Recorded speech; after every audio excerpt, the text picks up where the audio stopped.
Hello everyone, today we talk about Roman, Celtic and Germanic religion as far especially as their political and military uh, worldview was concerned, given that their entire universal belief revolved around the cosmic struggle and thus war.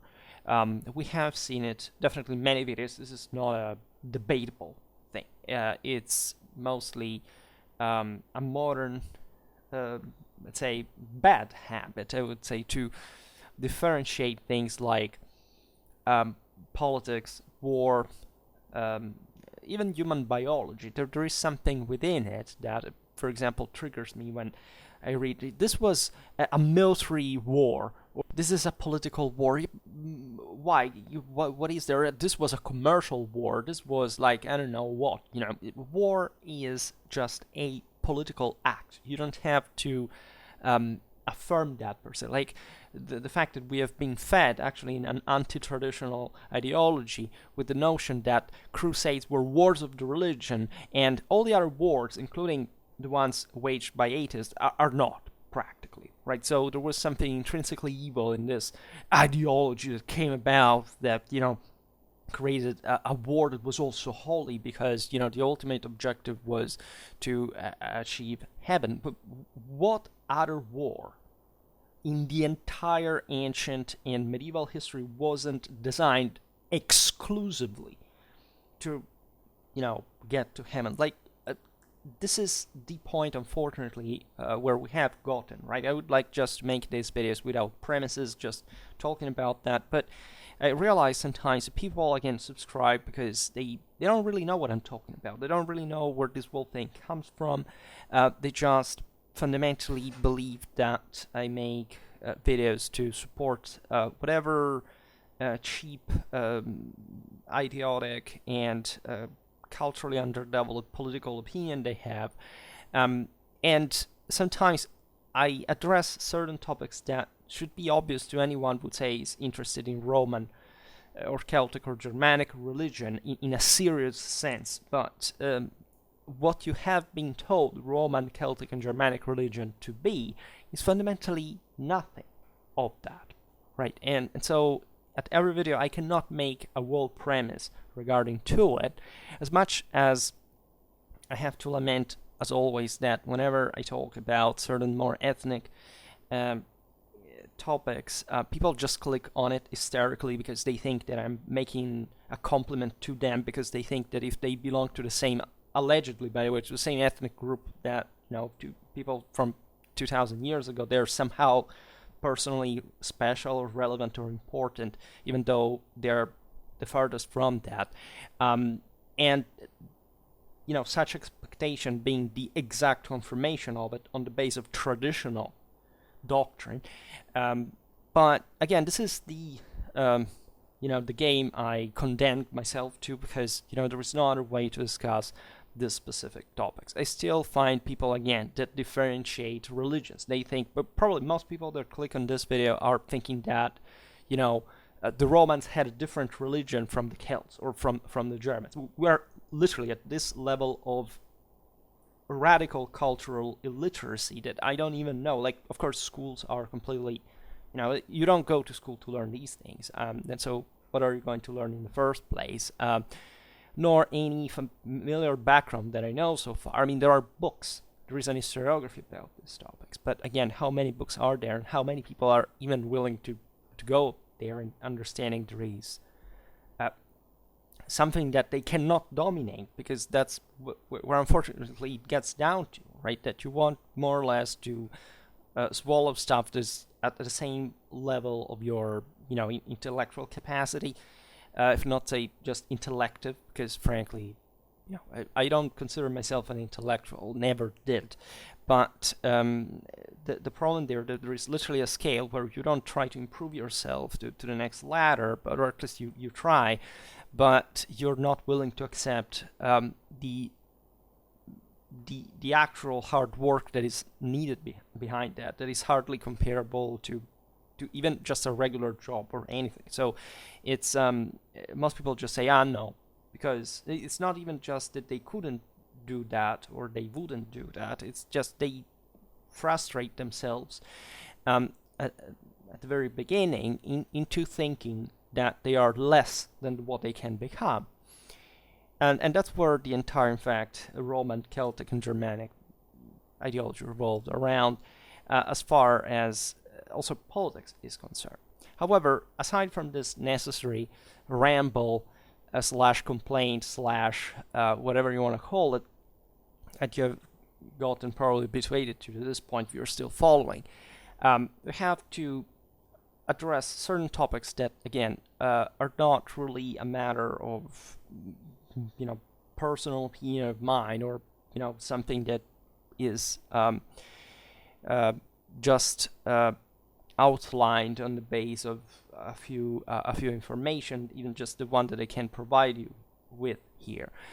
Today I would like even to keep making an historiographical criticism, because very often the same scholars that have revisited this topic, that is the one essentially of the alleged difference, again, between the Romans, the Celto-Germans, at some point Weber, because there is also that to consider, and the same sources actually pointed out, in a kind of structural sense, right? I found, just to make you the example, these topics mostly were visited by people who were accused of being either crypto or philo fascists of some sort. They were stopped being written like around the 30s, the 40s, right? And before that, it was just like what you would call mainstream info, right, academically. And still today, it's very well known, just not just followed per se. The sad thing being that even those idiots who resumed these topics later, but without in fact knowing anything about them, because they had been dehabituated, detrained to learn anything of that by the Marxist historiography, even as the disgusting fascists, so, essentially collectivists, statalists, and nationalist socialists, so the complete anti-tradition par excellence and definition, have resumed this and are not able to teach them. That is to say, they basically get even accused, criticized by leftists of saying, oh my god, this guy is a fascist because he revisited, I don't know, Caesar, Tacitus, about, the Gefolgschaft of the Germanic religion, the imperial ideology, the Indo-European religion. So it's against all what we have made up in terms of the multicultural Roman Empire, this tolerant thing where everybody was... and, of course, the creation, and I say, as you know, as a medievalist, of a Middle Ages that was instead, basically obscured by Christianity, as if Christianity basically didn't come from the same exact base that all these religions were, and also because it was the only one, right? So you could have variation on the theme or on the degree, but the doctrine was the same, right? In practice, again, the church also structured itself in a way, but it's the product even of a change, of a deep change, even among the same Roman, Celtic, for what remained, all that, by the way, and Germanic world accordingly. And you know that I talk a lot, especially about the Renovatio Imperii, so to me, stressing the commonality, and I made videos about this, about the Romano-Germanic imperial doctrine, it's a crucial topic, not just because I believe in the destiny of Europe to resort to an empire, but also because it's the only possible universal, moral and scientific way to operate, right? There is, and I will not explain naturally this philosophy of history today, but if you have been following my videos, you know more or less what I addressed the thing like. And this is the greatest obstacle, I think, right? To break the mold of, say, the resistance, of the deafness, of the stupidity in the true Latin etymological meaning of words, which people should do, like starting to resort, as we'll properly, to ancient languages and their actual meaning and semantics. Which, what's the point of you claiming to be a European and not even, knowing Latin? or Old Germanic. I mean, literally, not translated, like even properly knowing the etymology, knowing the actual root words, and their actual meaning, not the ones that we use today, or where it comes from linguistically, but what it literally meant in the celestial designed language that the Indo-Europeans had created to refer to their hardcore and common values, right?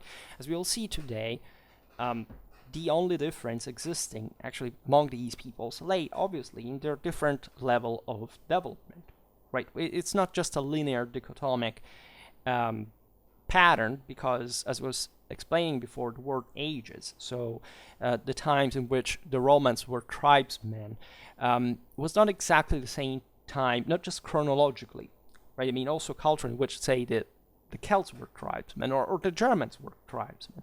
So things did change. This is where people were influenced by each other, also because they were basically cousins and coming all from the same cauldron. But at the same time, also different polities, different accomplishments. I mean, today we simply study in a secularized, modernized, aseptic, completely empty way things like, I don't know, Alexander's conquest. Like, okay, you know, there was this guy who was essentially a Macedonian king and conquered, yeah, a bit of Asia, right? And that's it. Oh, it's not a big deal. This guy was powerful, but probably was an egoist, because we have been told that, who creates an empire must be a son of a bitch in the first place, even, not even completely addressing the point of whether he, was, first of all, what he actually did for those time standards, of what the entire literature tells you about in religious terms. Never mind that, right? That's just, some weird folk cultural shit of ancient peoples, right? It doesn't mean anything, because now we are the intelligent ones. But also what it means to actually establish an empire by the scale they did, as the Romans did that, and also in the same times in which they were describing ethnographically peoples like the Germans, and the same Germans that were fighting against the Roman legions, right, in that struggle that was exactly at the root of these entire peoples, and of course also completely misunderstanding and deviating any study of the interaction between Romans and Germans in a nationalist way that is the diametrically opposite meaning of any European tradition, that is by far much more viciously brutal than anything that even nationalism and socialism did, because that's just plain stupidity. These peoples were doing it for the right reasons. It's a completely different thing. And again, also this topic, because people are obsessed from wherever they come from nowadays, it must be, I don't know, either of the two must have been, a block of either heroes or villains, because otherwise you're too dumb to frame reality, and thus you won't not learn anything anyway. But still, you will feel that the minimum to make you feel not challenged in your personal inferiority. But that's unfortunately again the world that we are approaching, and it's difficult to teach.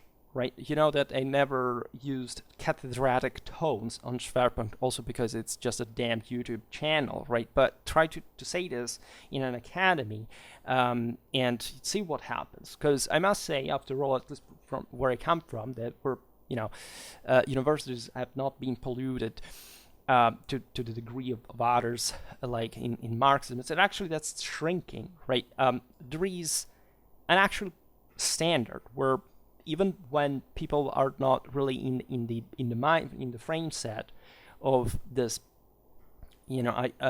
doctrinal understanding, they actually know what you're talking about to the degree of in-depth, scientific standards that are required to understand the thing and the references and so on. So a bit of seriousness whenever you click on this ethnic videos, because that's apparently the only thing you're interested on. Doesn't matter if I say much more important things in other videos that you snob, but again, your problem, because you're the one who loses in the process. I don't care. I don't do this because I'm living through Schwerpunkt, right? I just do it because I'm learning other stuff and how to explain it and so on. So it's an important challenge for me, but if you don't get what I'm doing, it's also to you at the end of the day. I can't always do better, but in fact, the Romans or the Celts or the Germans would have been particularly sympathetic to the actual point, right? I haven't divinely transfigured in an apotheosis, and I don't think I will at any time soon, especially by claiming that I will not. But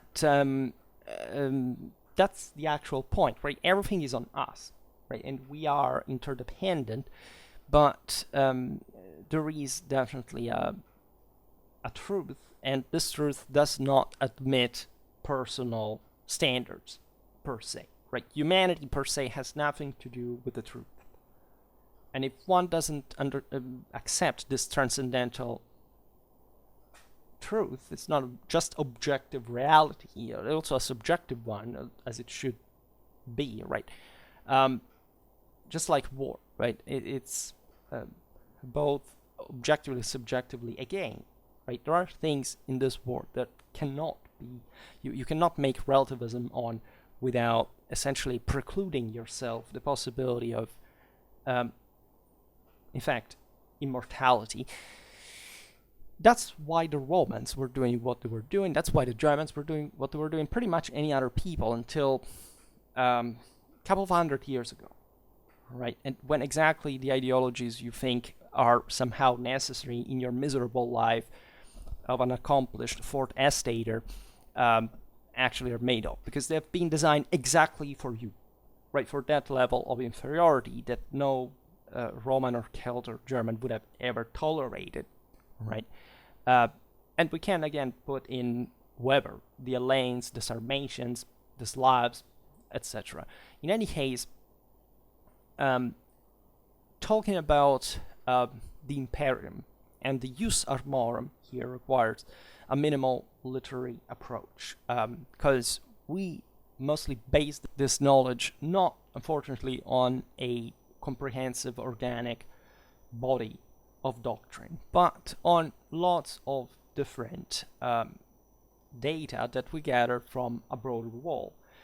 In times in which, again, there was something like a Roman Empire, which, it's just, restoring the golden age, reverting the aging of the world, nothing to be concerned of, right? That's what you actually go, touring in Rome from. You'll know, right? You're not there for gelato or for, taking a bunch of pictures and selfies to show on Instagram. You actually there, we all know, because you are aware of what the Indo-European accomplishment, embodied by such a manifesto like the Areopagus, it actually means in terms of Roman universal and traditional mythology, of course, right? And being sarcastic if you didn't notice. In any case, here the point being, of course, the Romans had a much more rude, let's say, idea of literature. They didn't care about that, right? Most of what we get from so-called Roman historiography is something that fundamentally has already departed from what the traditional standards of the Romans were, not much because they had literally embraced many ways Hellenistic culture, literature, and so on, but because what we see in this is just the literary evidence that was next to a set of a body of knowledge that we understand through the same literature being there, of course, and being essentially passed down generation after generation through mechanisms that had a lot to do with, of course, the political institutional mechanisms of the empire that was solely a religious reality, and it didn't admit any exception, of course, in what we can say was a feudal hierarchy of peoples based on their actual worth. So when people actually say, but this sounds a bit, maybe racistic, well, it does. I should start an entire series actually about the topic, because it's yes and no, or at least it's yes, it can be racist, but not in the sense we intend today, nor in a sense that we try to mitigate racism today, like with excuses. It's literally a traditional doctrine about the idea that the way we see racism today, of course, is a product of anti-traditional National Socialism, that is to say, in that case, a zoological materialism and determinism. So it has nothing to do with traditional values that say that you can literally transfigure your bodily dimension, and thus doesn't make any sense as far as this specific attitude to race really means. And it does turn out, and you start feeling a bit sorry for Lamarck if he hadn't just brought up somehow stupid examples that, to confirm the theory, to support the theory, that it turns out today, like the most updated evolutionary studies are pretty clear about that yes, actions have a pretty consistent influence on our genetic patrimonium, right? And there are moral choices that are able to modify essentially your genes so that your children may have acquired those characteristics, depending, because according to traditional doctrine, of course, there is no such thing like a moral dimension separated from the material one, if not in a conceptual way. I mean, the same fact that we are a fallen kind literally incarnates that, right? So, and this is part of the story. So the entire point that there are some rigid categories of people based on genetic differences basically is just a declaration of failure of your own person, whoever you are. You can even be better one if you think that it's fixed. It means you have basically decided to remain still an inferior race like humanity is by traditional definition, and so stopped any possibility of transfiguration and of salvation, because that's where it gets down to, right? You will essentially disappear. It's as if you had never lived, differently from those who had managed to return to divinity. True, the same divinity, by the way, because we have explained that also as far as the concept of grace is concerned. Of course, if you read saying, it's not that the Christians adopted other terminology from the Bible, but it was literally the same meaning, right? What you read as the fides. Sometimes I've read a Wikipedia page because I get curious of what people eventually learn these things, so I could easily make videos out of this, like, explaining the concept of fides, of pax, and when you read them, you realize that modern, say, at least what is put out there, what is sources there, is just designed to confuse you about the whole thing. It refuses to give you the actual meaning that had in this mechanism, because of course this mechanism has been removed from a deterministic, materialistic, relativistic ideology that is fundamentally the one we live in from, again, quite a consistent time. Now, the point is crucial here because we're talking about peoples, we're talking about, in fact, empires, and in fact, divine power, as far as these polities were concerned, right? So, talking about the Romans, the Celts, and the Germans may seem, in the same video, may seem pretty crazy, but in many ways we're looking at what the Romans were telling about these peoples, and thus and through the Roman literature we can appreciate what their take, especially on the so-called concept of barbarians, right, or the virtus intended, however, in a barbarian sense, which also doesn't make much sense, does it, right? They had the same word for defining something, and you wonder, but wait a minute, virtus was not the virtue of virtue properly also in the Roman word. Why were they using it also for the Germans in these cases that we will read, at least Caesar, Tacitus, etc. And that's where historiography, having lost memory of traditional doctrine, began to tell, well, basically here the Romans were thinking a different thing compared to these other peoples. And going with it, without actually even seeing what is evident from the same literature, from the same etymology of the words that the Romans were using, and the context of why they were using. So I made multiple videos about the concept, of course, of sacrality of power. This is also a big theme, as you know, in Indo-Europeanistics. I mean, the idea that that divine unity would have equated even after the fall, but still, of course, through a degenerative process, in still the superimposition of the temporal and the spiritual authority, which is a huge theme, especially as a medievalist like me. You have gotten interested in the investiture controversy. That again, people today, how many kids today are told properly what the investiture controversy is, right? I see, even when I make videos here, most of you doesn't give a damn, because you think it's just like the history of priests doesn't look so cool like swords and other stuff. Yeah, except, of course, it means that even when you hear about swords and other stuff, you probably don't get anything of the whole deal. Big deal. But again, the problem of the fall is, of course, that there cannot be, by definition, as long as you're just a human, so from humus in Latin, that is a piece of dirt and not a god, if there wasn't still some spark there remaining from the fall, that cannot, in fact, be a god, because it cannot be up to the absolute sacred truth standards of divinity.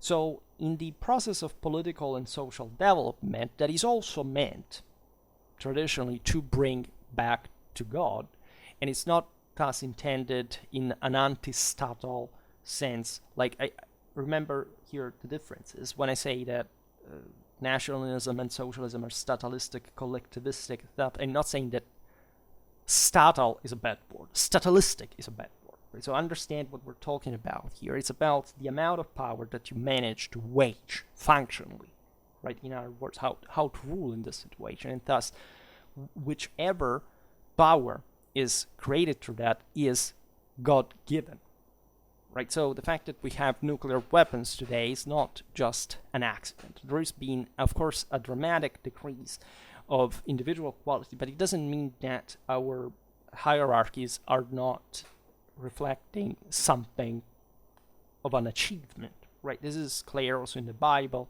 etc.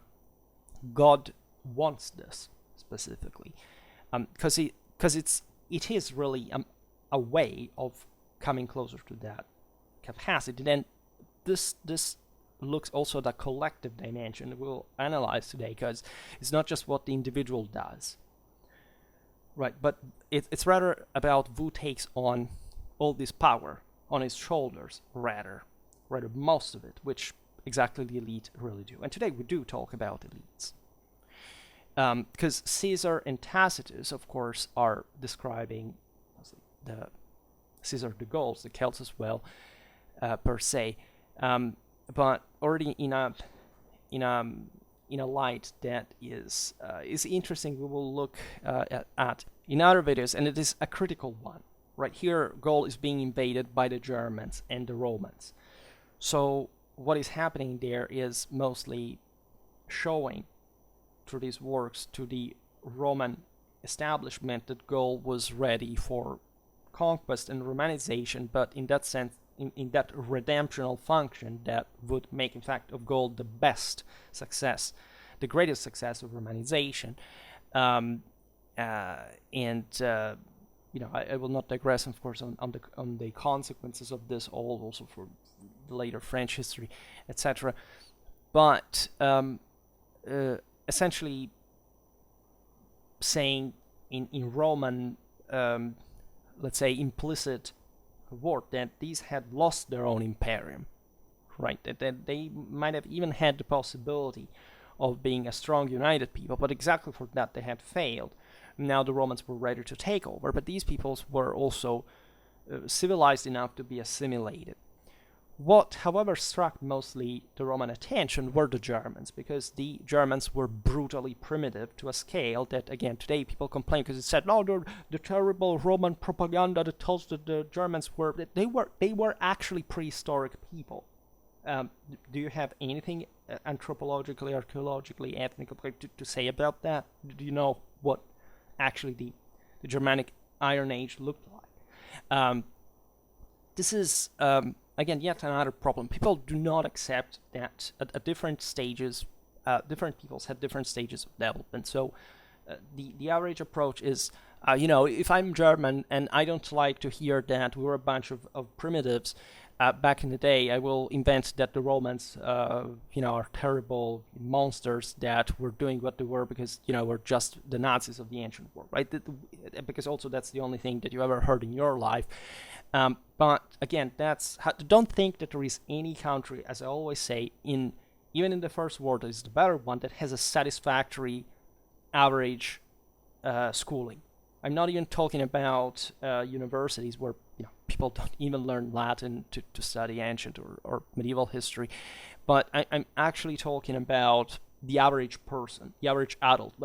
People who literally vote, who literally have children.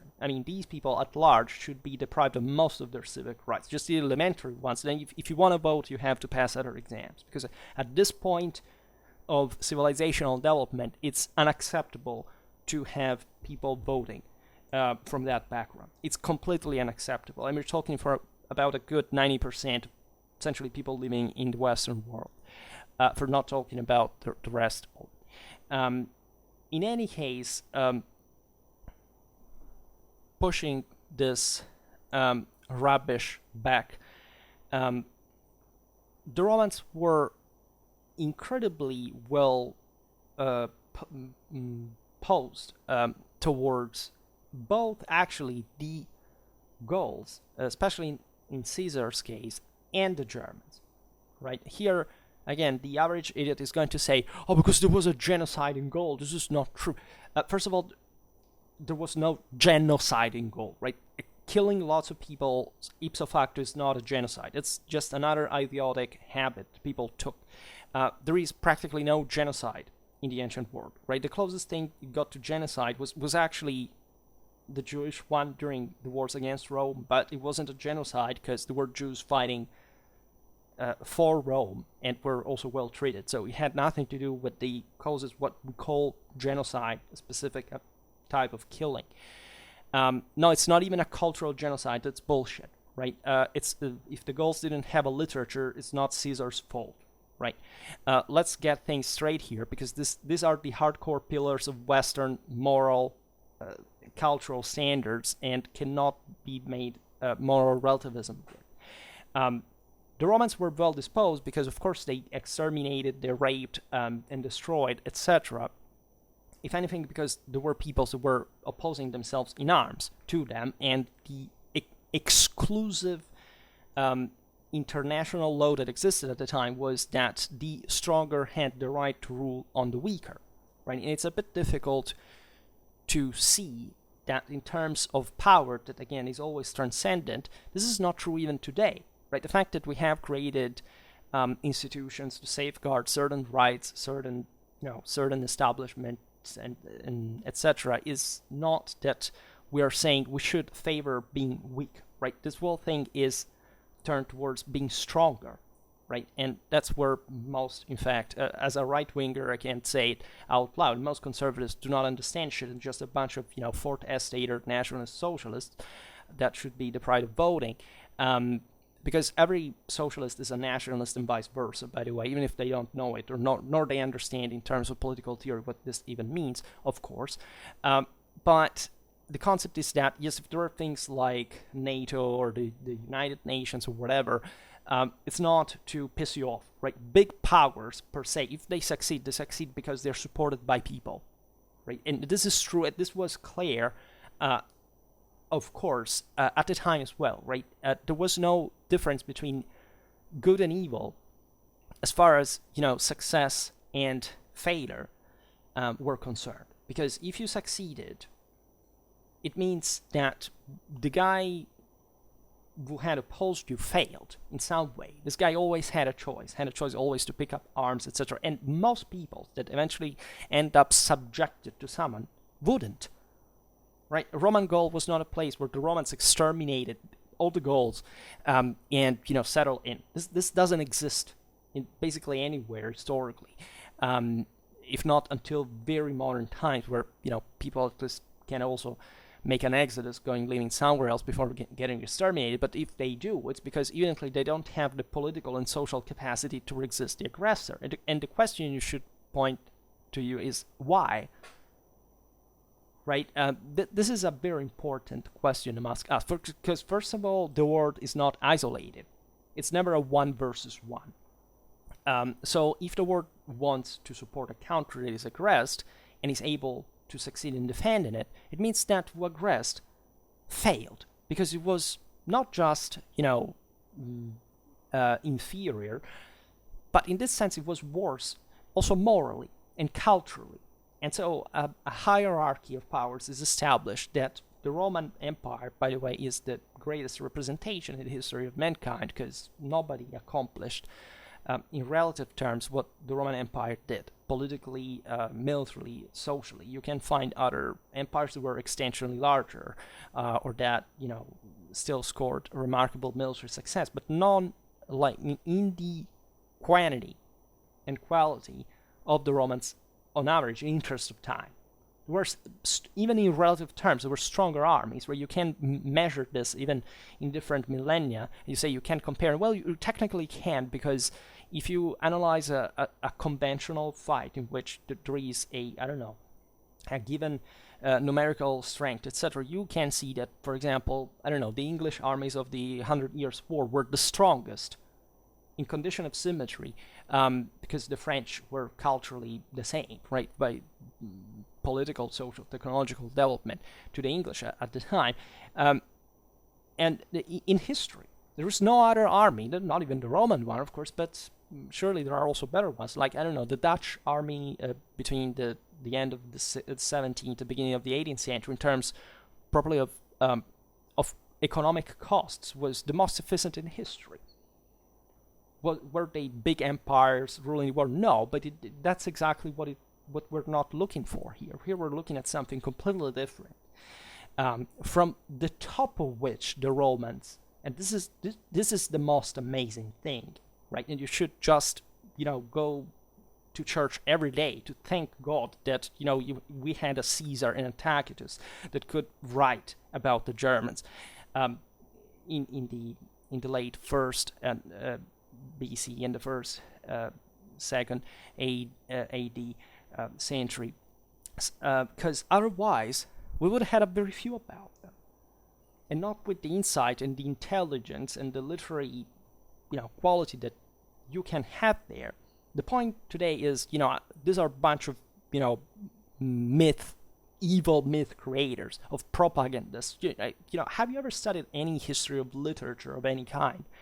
What is in the Iron Age that you can find as in the contemporary, again, mockery of free thinking? And why would they have had to write anything if that was functional to what they were doing? Are you stupid or what? Like, how, again, this is it's school. It starts from schools. Schools are populated by, I have never had problems, like to say it, school teachers at large are some of the most radically undereducated people on the face of the earth. The same goes for journalists. The same goes for, actually, even I can say it about historians. There are very ignorant people for what they should be teaching, by the way. Have no problems with this all. But when it comes to history, to me, the standard is either you understand things as they are, or I'm not going to treat you as a child. As a matter of fact, I don't give a fuck about you. Right? If you want to learn, well. Otherwise, get out of here. I don't care. Unsubscribe. Take off notifications. I don't give a damn about the views of people that do not understand even the basics that they should have learned in school. It's not my problem, and I'm not here to fix that for them. At least, things I say, of course, may wake somebody up, but I've sadly, even though I don't have criticism on my channel, haters or whatever, maybe this is the best way to create some, but the point is, I see that there is this kind of dumb, oh my god, I don't even understand what this is. Okay, well, worse for you. I don't give a damn. As we were saying before, again, Rome was not looking at these other peoples, given that she was literally conquering the world, and so fulfilling the traditional doctrinal Indo-European Evangelion.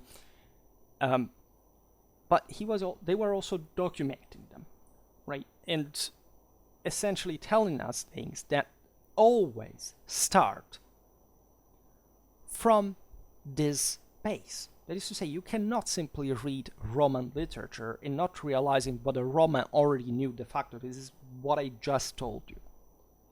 That these people were not just ruling over the world, but they were absolutely convinced that they were the God-chosen people that would have always ruled the world, right? The entire belief was essentially what practically any other chieftain, even from the most remote areas of Europe, would have essentially hoped for or thought by a certain degree, as far as, in fact, his power was substantiated like, right? So, in this picture, you have to realize that Rome had accomplished what it did by Caesar's and Tacitus' times because of a specific political and social organization. The military was just a reflection of, right?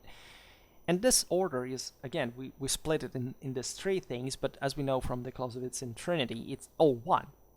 And it gets down to essentially life, love, force, which is, again, at the base of the entire traditional doctrine.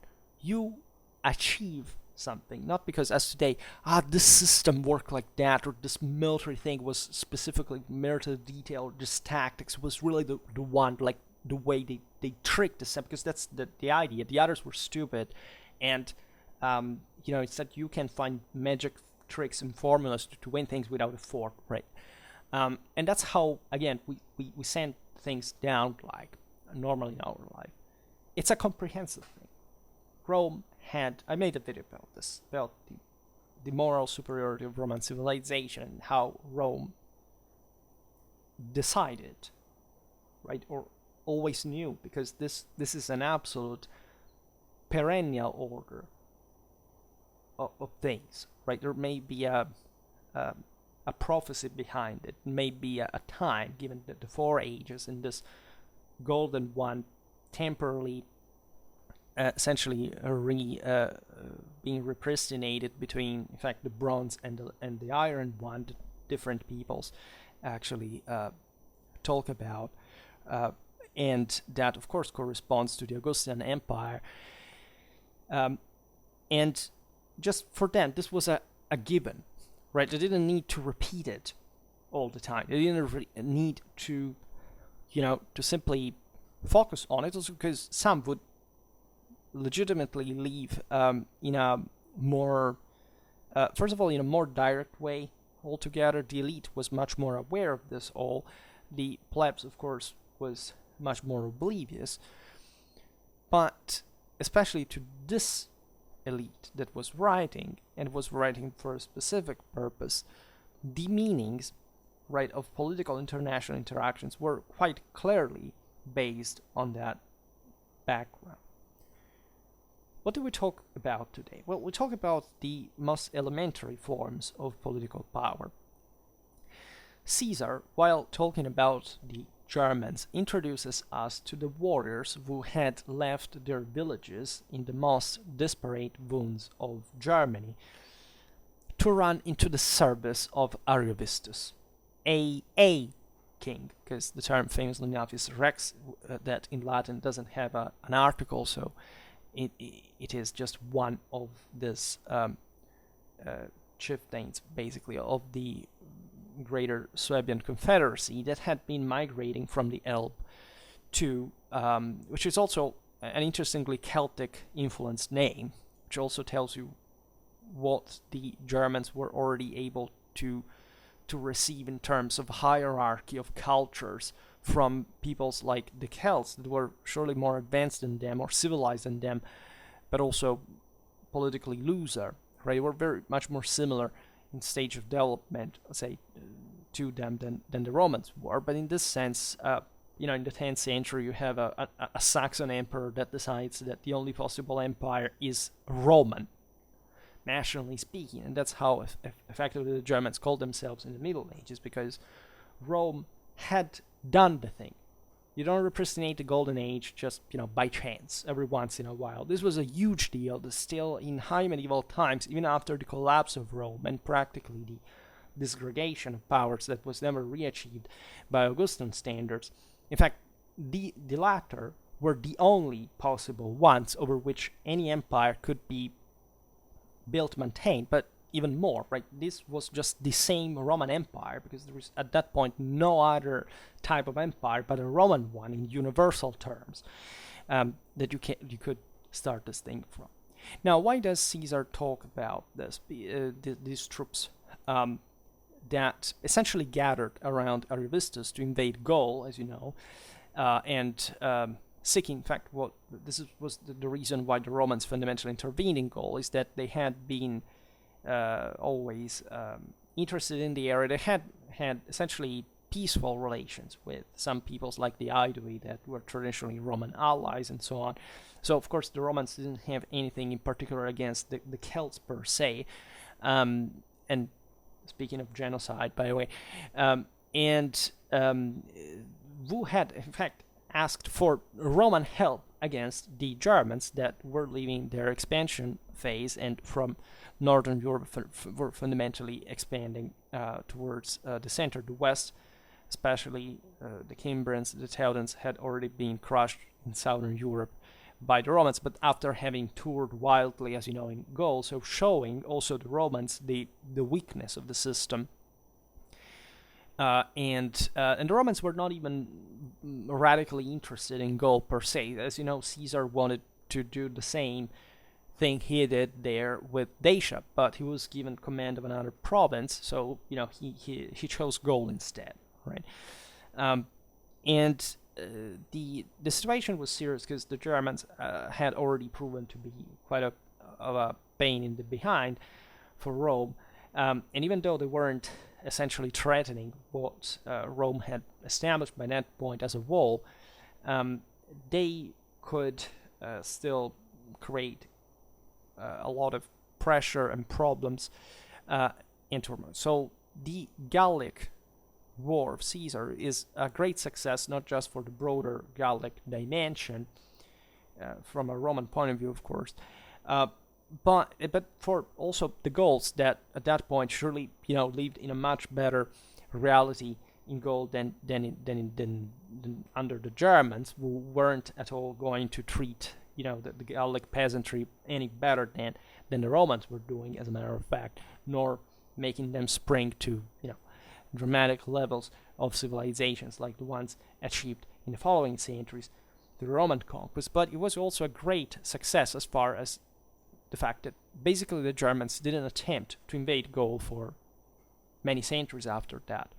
Caesar, as you know, raided in Germany with one of the most radically violent actions the Roman army ever performed, exactly to show the Germans that had they ever tried to set foot in Gaul, there would have been massive scale massacres capable of wiping out entire tribes. Right? The same was done, but more mildly in Britain, as the Britons that were partly supporting Celtic resistance in Gaul were tamed and they became Roman clients, and fundamentally they wouldn't give much problems until they were also quite easily conquered by Rome later.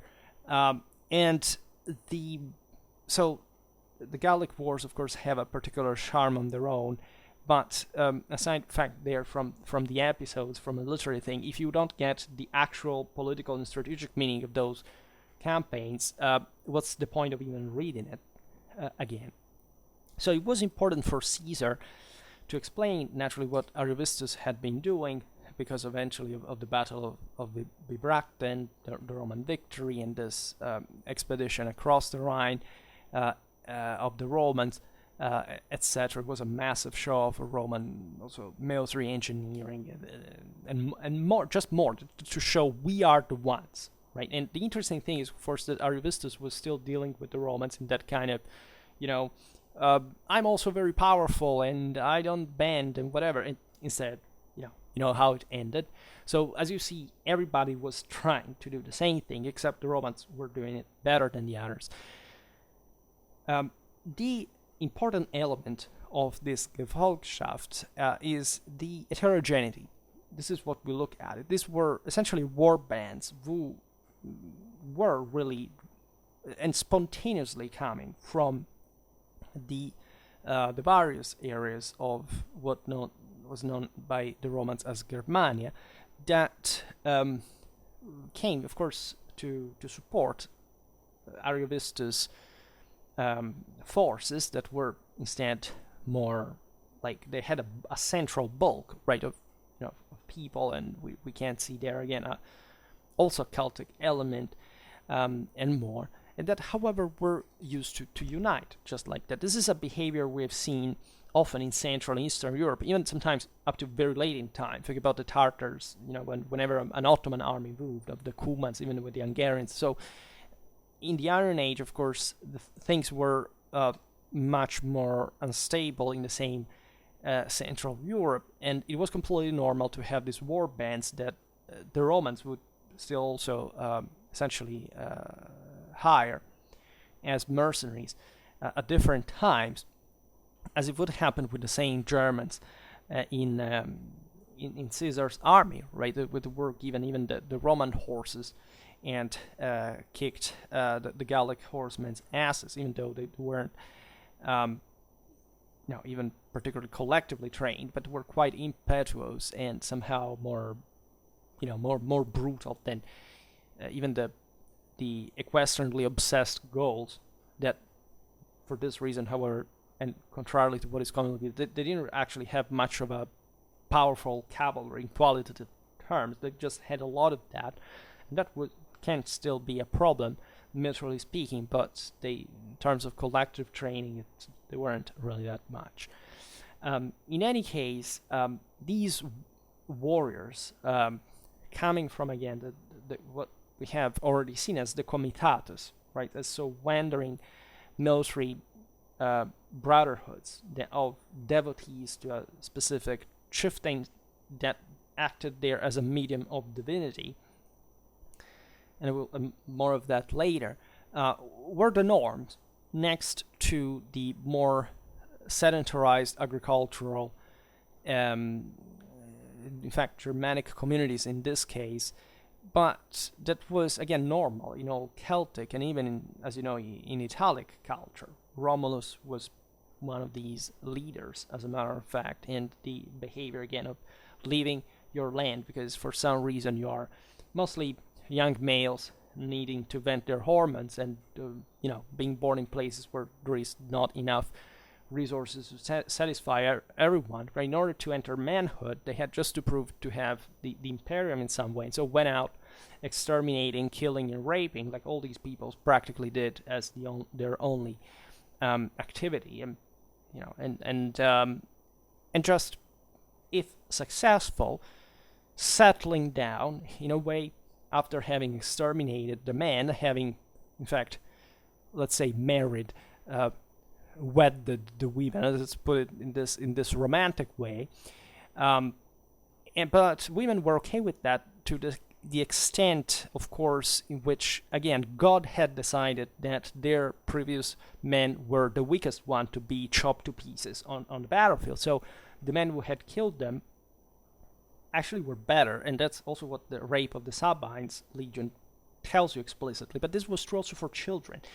We have seen how, in the video about the adoptio per arma in the Germanic world, if you killed somebody's son, you got adopted by his father because you had proven to be a better man than him. And again, this moment of the struggle is the highest one, because how far are you willing to defend your values?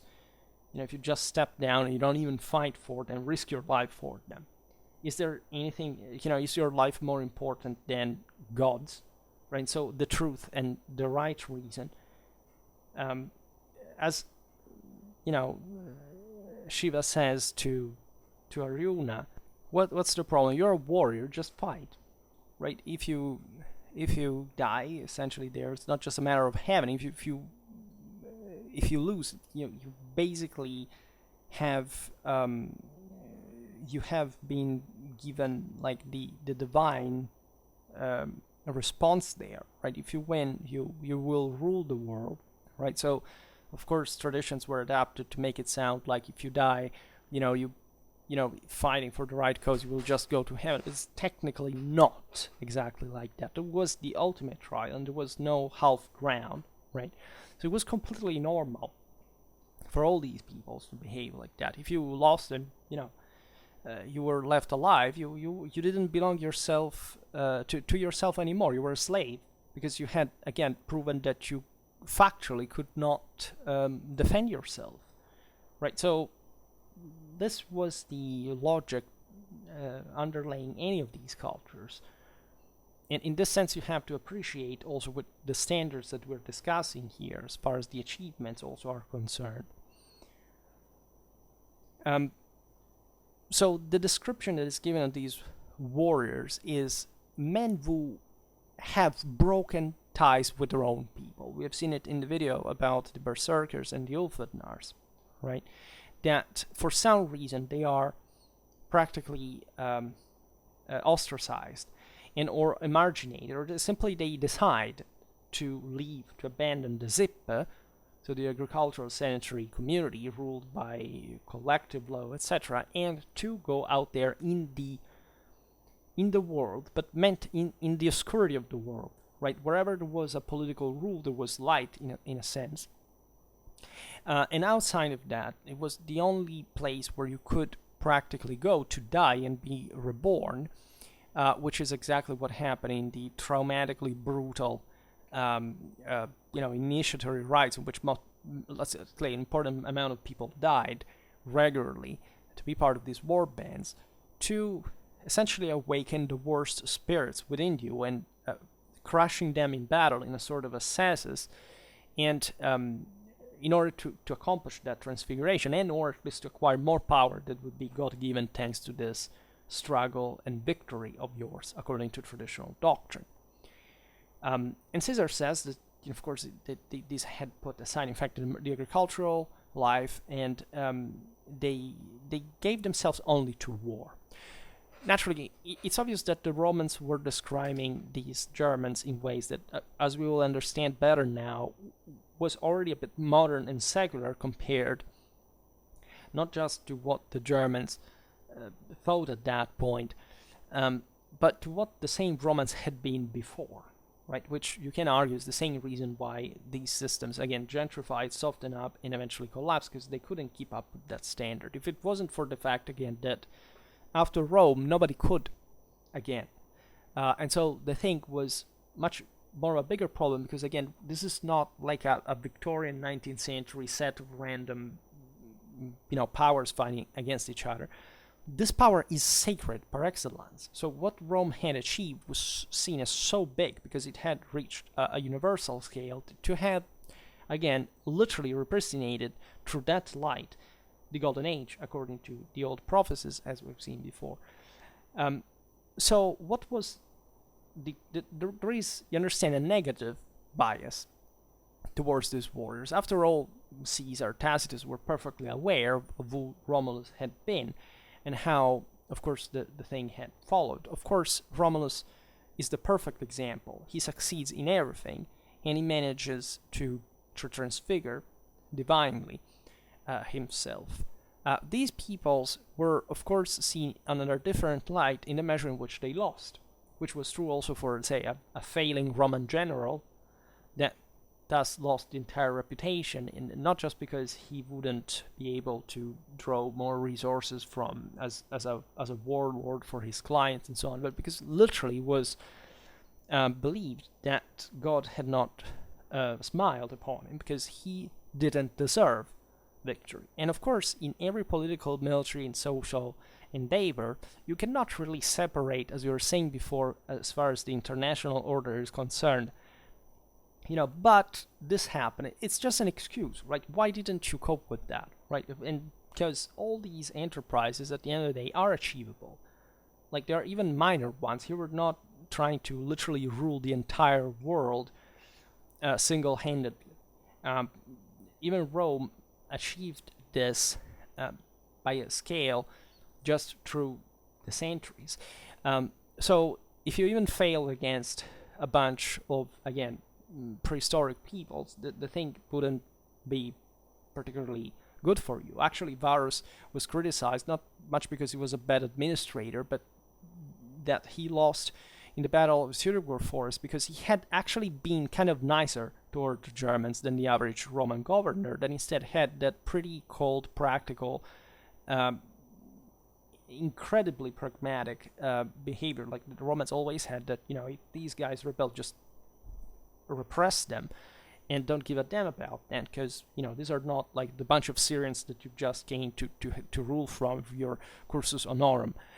These are just brutes. They haven't accomplished anything like a kingdom, like a power. They're just a bunch of scattered tribes, and that's it, right? So it's even more infamous, and that's why it was so humiliating in many ways. And that's also how Rome had earned, deservedly, the reputation for having literally crushed, the heirs of Alexander, having crushed Carthage, and even these other peoples, like Celts and Germans, who were a bit the standard of the barbarian. But that, as we were saying before, the Romans were particularly fascinated with, because they identified within them a more traditional way of life, and or at least a level of a stage of development that had still not spoiled part of the original beliefs that were, as we'll see now, even just etymologically, dramatically consonant with the Roman ones, because they were the same, right? These guys didn't have modern ethnography, philology, history. They had an important cultural legacy that is also a bit the big mystery. What kind of sources did they use, right, for in any context to write their own history? But it was evidently traditional.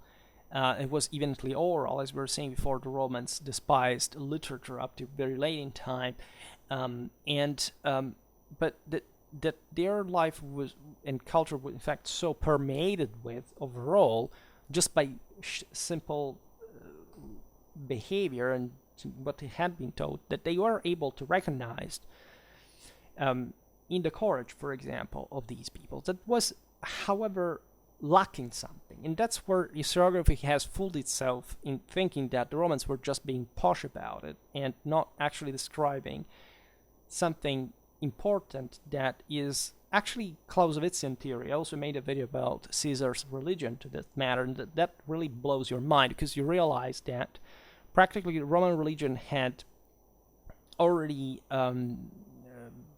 basically assumed all the Clausewitzian principles, including the Trinity, and was practically making a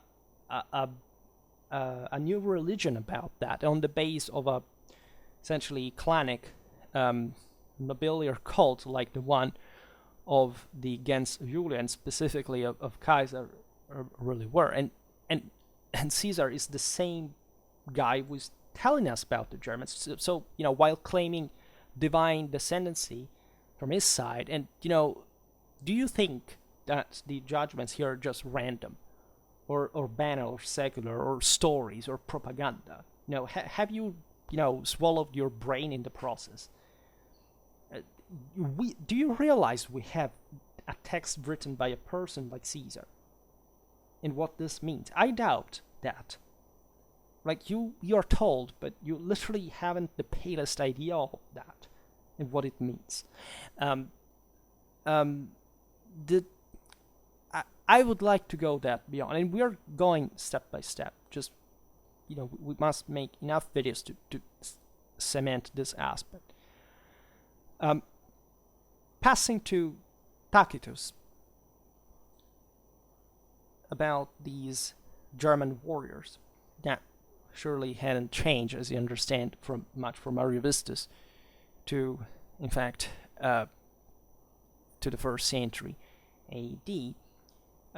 He shows certain Germanic subjects of restless temperament, of warlike spirit, for whom, again, the peaceful life of the Sippe is no longer enough. This is a particularly interesting element, because we're told by neurocognitive science that humans are attracted to essentially the second element of the Clausewitzian trinity, that is the gamble, which basically is risk, and the realm of danger, but for the specific purpose of making order out of that, right? So there is naturally more to it. It's the younger elements, as we've seen, the most sexually active, the ones that, as we've seen, lived in a world where every person had a different value that was just proven by actions. So if you succeeded, even in committing some what we do call crimes nowadays, think about how the Spartans were trained, right, to systematically abuse the Helots and so on. It was fine, right? So this devotion to the fields, to work, for example, it was something infamous. There's a beautiful poetry from Athenaeus that literally says, making a Celtic warrior talk in the verses, that the only plow a Celtic warrior had was his spear, because he basically ordered all his slaves to work for him, and that was the sap of it all. There was a hierarchy where the guy at the top lived, not because at some point his power had been proven and that he didn't have to do anything about it anymore, so in a static, defined, crystallized reality. No, because his sheer power was always intimidating through deterrence, through actual power. In fact, other people's work to work for them. And what were actually the Romans doing, too, by conquering Gaul, making these peoples becoming their subjects, and making them work and serving in the army and so on. This is on a bigger scale, right? The same thing the Romans were thinking.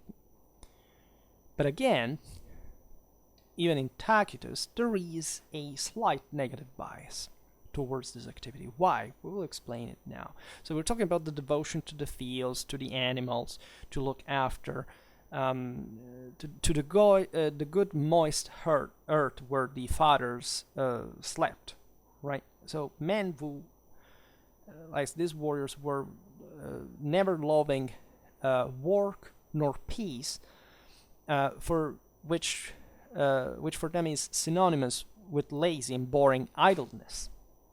Men whose only joy is in war, and who, when such joy cannot be enjoyed at home, wander to distant lands at the call of some prestigious leader.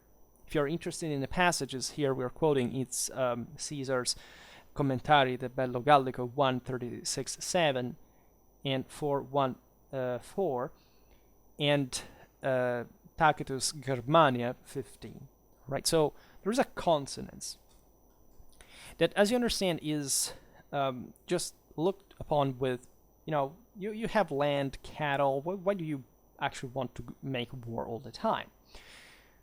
That's kind of an interesting question that a Britannic leader that Saint Tacitus asked to say, he posed to the Romans, saying, why, what you have here in Rome, where he was brought, why are you interested in our, in Britain, right? And that's a bit actually the same thing, and it's interesting that Tacitus plays. You see, it's not ever an explicitly like bad act, or they shouldn't do it, whatever. It's just like, a more accomplished, almost fatherly wisdom that says, look at these youths, they go around making mess, they could have a better life and whatever.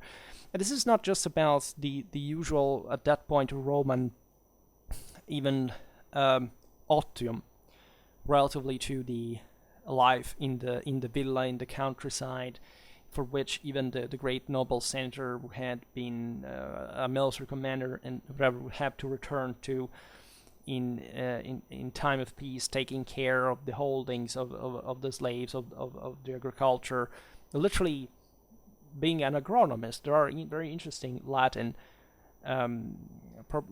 works by Roman noblemen that, famous enough, the Agricultura, and even famous authors, etc., that valued that lifestyle.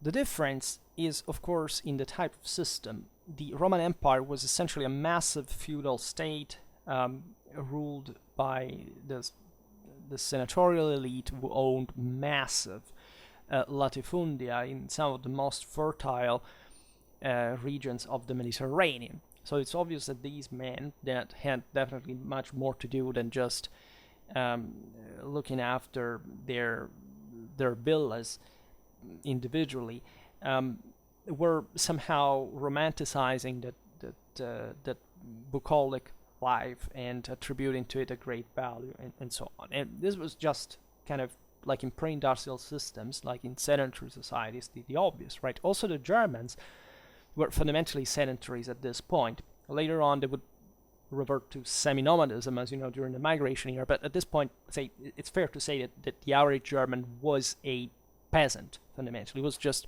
a bit more habituated, perhaps, to be on the move, especially in the most unstable areas, to engage regularly in raiding warfare, etc. But fundamentally, we're talking about a sedentary reality, of which the Sippe is actually the embodiment, right? There is a bit of that same kind of course, of love for the Landschaft, of course, in the Germanic world, that dates back to the Sippe.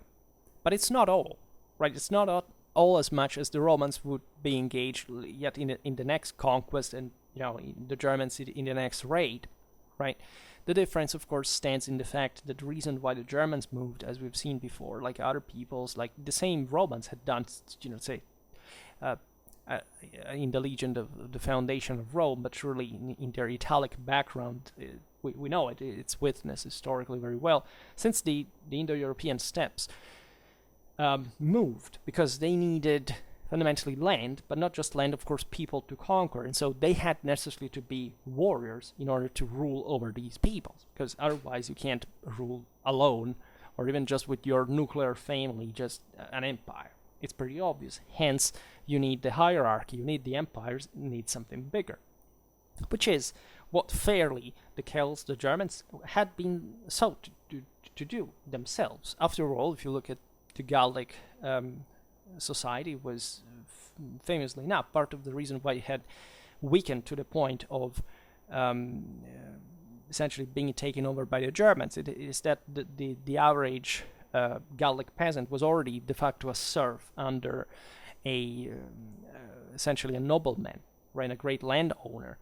And you have a proto-feudal character already of pre-Roman Gaul in its Celtic background. The Germans, instead, as we know from the Roman sources, were tougher because they were, again, more primitive. They lived with much less, so they had to be always tending towards action, right? Consider that Scandinavia, for example, was so depressed. They didn't lack the resources for that, but continental Germany is the one in which, for example, Odinism as a purely military religion starts developing more. So because at the fringes of Europe, these Indo-Europeans had mixed with, let's say, were less, right? The greatest conquests were the ones of the fat, rich lands, in fact, of places like Greece or Italy. So you don't have to be surprised that even when this other peoples had scattered in the north in places like the Jutland or Britain, they had encountered very often, and this is, as we've explained many times, even in the Celto-Germanic mythologies, where this is very present, kind of the darker figures of the Bronze Age, cult of the Mother Earth, that were all feminine, chthonic, dark forces that, in fact, are the same ones appearing in the mythologies, because they had mixed unavoidably. And all these mythologies had them, right? It's very present also in the Roman reality. Of course, all the Pelasgian peoples, if we're not talking about the Hellenic mythology, when there is a big, properly ethnic mix, and also on a much longer time scale that shows a lot of continuity even from the pre-existing cults.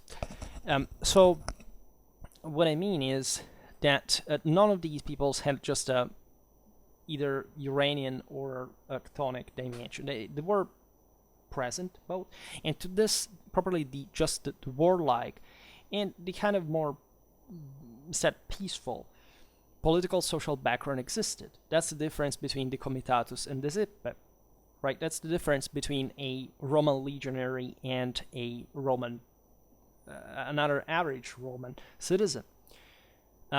It was a difference of status, right? This is the same one given by the Cingulum Militaris, by what would become, in fact, the emblem of knighthood later on, also in the Middle Ages. Because whoever bore arms and had the power to essentially accomplish something with them was still traditionally thought to own that divine power, which could make him afford doing such a thing. This aspect is particularly important because without it, we couldn't understand the action of these people, right? And you actually have here already a hint why there is a slightly negative bias in the Roman historiography regarding those war bands. Because according to traditional doctrine, the separation between those two communities, the comitatus and the zippe, also at a political level, is not such a good thing, right? At least as we will see now, in the Germanic world, they were two much less overlapping systems than a statal unitary one like Rome, and according to the universal rule, you must, first of all, return to the unity, per se, and secondly, of course, is symbolized by the imperator and also what the principatus had been established, also thanks partly to Saint Caesar's religion. That video is really important. I always mention it because without that, you can't even understand well Augustan times. But especially, it's a single state, right? As you'll see now, among the Central European tribesmen, the thing is a bit more complicated and chaotic, which goes against divine perfection. But there is more to this. So, with these men and with these impulses, a tendency is born capable, at least in potential line, of crumbling the same customary and now sedentary autarchic civilization of the Zippe. There is a contrast, right? Again, these berserkers, this warrior devotees, etc. We will see it much better with the connection. You would be surprised being between the Roman Ver and werewolf, because surprise, Ver and Wer are the same thing in Indo-European languages. This idea that there is a crisis, after all, that you have to expel these elements that sometimes are accepted in society, but literally the sources say like they were being fed like the animals that they were, like bears, like wolves, because they had literally entered another dimension while initiated to the warband. Let's say there is not much of another lifestyle. Aside from, we can imagine merchants that travel outside the community, but the concept is that, if you live out there in the wild, who are you going to find but not brigands? And if you can even, normalize individuals like the berserkers, the Ulfadnars, like that. Of course, there was a coincidence sometimes between the two dimensions. You can see it even during the Viking era. I mean, the berserkers undergo essentially a normalization. Like in the early Viking era, the berserk is fundamentally similar. Of course, it was already changed, more civilized, right? Than in Tacitus times, let's say. And there is yet another thing that now we can't talk about. Say in the medium Viking era, the berserker has become fundamentally a skilled mercenary, right? And in the late Viking era, not even the peasantry cares about berserkers anymore because they're just brigands, right? They have means, even just in the villages, to get them out, right? And the system is normalizing, in fact, through a more unitary feudal monarchy. We have made recently a video about medieval Norway, by the way, that illustrates that. So the Romans, in many ways, were looking at this system by saying, these are really failing at that, right? Where's their empire? Where's their unity? Where's their capacity, right? And they were right, if you really get it, because there wasn't really an eventual unity that was ever achieved.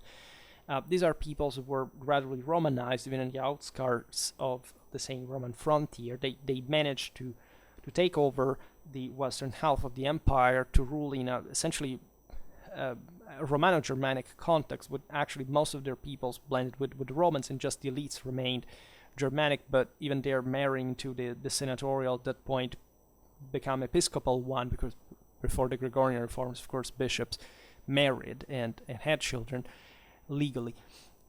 We've made so many videos about just the best example is, of course, always Gaul, right? The Franks, the Merovingians, tell it all. They are a dynasty. They're not properly a people even anymore. They're kings of the Franks, but they're kings, which is another thing. And here, a rex like Ariovistus was just a term used, in fact, by the Romans in a very different way that Medio-Latin would become a millennium afterwards. That, in fact, in Romanity stresses the coincidence between a temporal and a spiritual power. So the king is per se sacred because he has achieved a degree of political accomplishment that is not even just military anymore. It's not just like a bold raid gone well. It's just the guy that has settled down after having exterminated his enemies and now working through the wisdom that he has acquired. And this is exactly, as we'll see now, what had happened in the Germanic world. Because if there was any difference there between the leaders of the war band, the comitatus, and one of the zip band, that sometimes could overlap. There are instances among the Lugi, for example, famously enough, that were very primitive, in which the whole people was summoned to be a comitatus, like becoming animal warriors as a whole. But in the more advanced Germanic tribes, this was not true, especially the ones closer to Rome that are described, in fact, being even more effective, militarily speaking, and so on. Because they had historically just been closer to civilization. And in there, in fact, the comitatus warband, albeit popular by, say, Mediterranean standards, where now a state had taken over and essentially pacified, right? That's the point of the Pax Romana. The thing was still somehow minority. Most Germans, again, lived, as we just said, within the Zippe, in an order, with chieftains, with a thing, with their farms, and they were warriors. Nobody had stripped away from them the fact that as freemen they were warriors, but of course they were already starting to fit under a hierarchy of the one of the same rex that gradually would actually depauperate this man of power. It would take a long time. But let's say 1,000 years later, as we've seen, Germany, from this tribal free background, actually turns out it had become a country in which practically everyone was somebody else's person. And I also considered that part of the reason is that there hadn't been a state, and that the Roman Empire, in the whole thing of the citizenship and the munus and the reward duty, etc., was exactly establishing that, as we know, and how we have seen in the success of the Romanization of the Celts, even partly of the Germans, thinking about the Armorum, etc., was actually perfectly matching these people's ambitions. What's better than being part of God's empire and sharing its power? We know, of course, of Germans that were not living within what we call conventionally the borders of the Roman Empire, but that went to fight for Rome, and that when coming home after the service, they would be extremely proud to be whatever their identity was, because we don't have a German identity self-witnessed before the 6th century, but just through Latin. Now, in fact, Romanized Romano-Germans, let's call it in this way, their tribe, their clan mostly, but also Roman veterans. And it would be very interesting to study also the case of Roman citizens who went living abroad in places where the empire wasn't there. What was the border of Roman citizenship aside from the provinces, the territorial establishments that studied in a military function, especially towards the late Roman Empire? Citizens had become subjects in the empire, because that's also how it happens in Rome. But generally speaking, the affiliation, again, with the universal empire was deeply felt by these peoples. And that's why, the Romans were looking at them for, because in the interest that the Romans had in conquering Gaul and Germany, laid also this idea of, again, what is the recurring theme in Western history of essentially an elite that is providing the people with a chance to redeem themselves through a military expansion, which is surprisingly the same traditional doctrine enacted in practice, in the same comitatus, the same war bands of, and that makes you reflect. I'm talking banally, even in times, very modern secular times. What weren't the Napoleonic Wars if not this?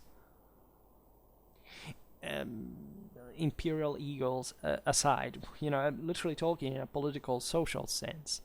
The mass armies, etc.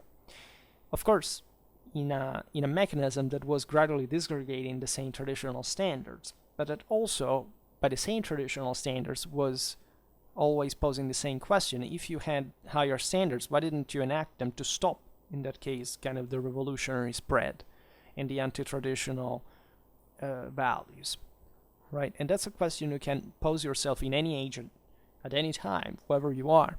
And that's what tradition calls you to do, right?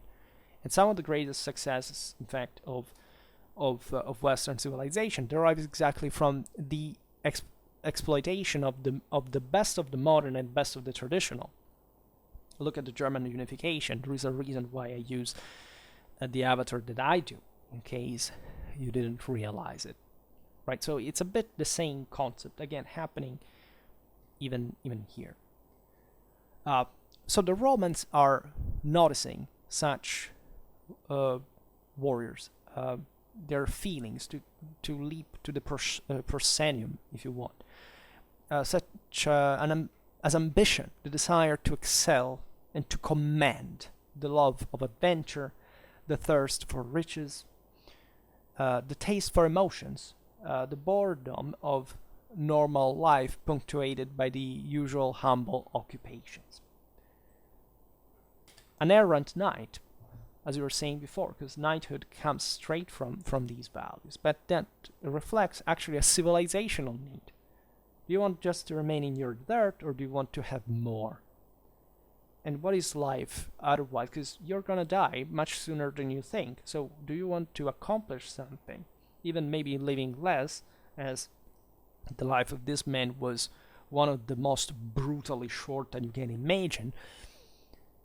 Even if you know how they were selected again for the war band, or how Germanic noblemen had fun, like by making naked boys running into spears to see who would be able to pass through without damage. That just to explain you what was the normal mentality, even within the Zippe, right? And I said that you don't really want to know what happened to a person who entered in a war band.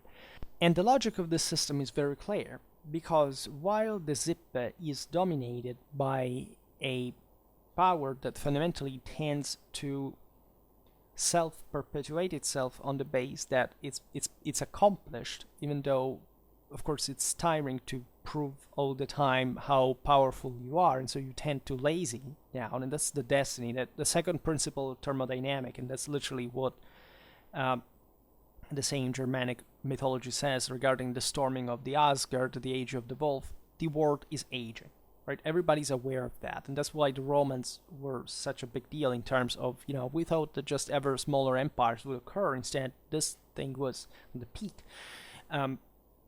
And that's the point, right? If you become a farmer, if you have, even if you maintain your arms like every freeman did, and still by the migration era, the Zipp militia was able to significantly threaten even the aristocratic mounted elite on the battlefields. We've seen it in the video about the Battle of Strasbourg, and so on. Still, they start somehow gentrifying, right? And so they distance themselves a bit, also because there is objectively, even in the increase of collective training, like a repression of part of the individualism of the warrior. That is something we will discuss now as far as also the Roman army is concerned. Albeit they should never disappear. As we were saying before, there is a balance between the Uranian and the Dionysian, between the individual and the collective, between, in fact, the comitatus and the zip.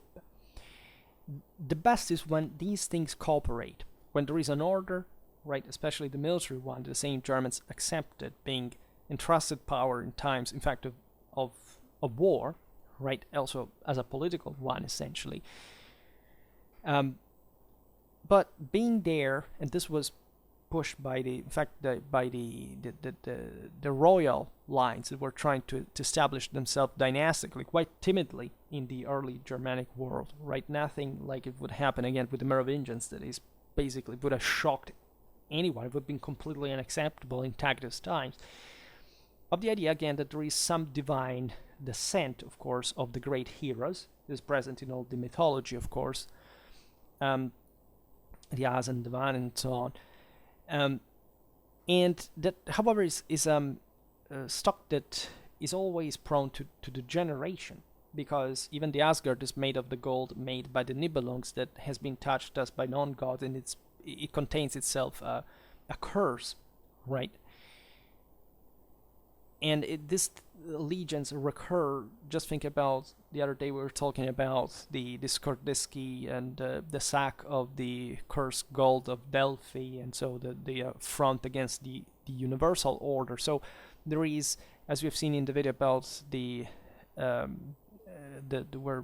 way where the fire of death blazes, and the role of the Dionysian in traditional salvation, always a very thin line separating the licit from the illicit, because the entire world depends on it, right? So the concept of just blindly surrendering to a rex like Ariovistus, or even some less kind of militaristically oriented, like in Central Europe, or even to the same Rome, right? Was doesn't matter how powerful these polities were, had always to be challenged in some way. It's the same dichotomy between orthodoxy and heterodoxy.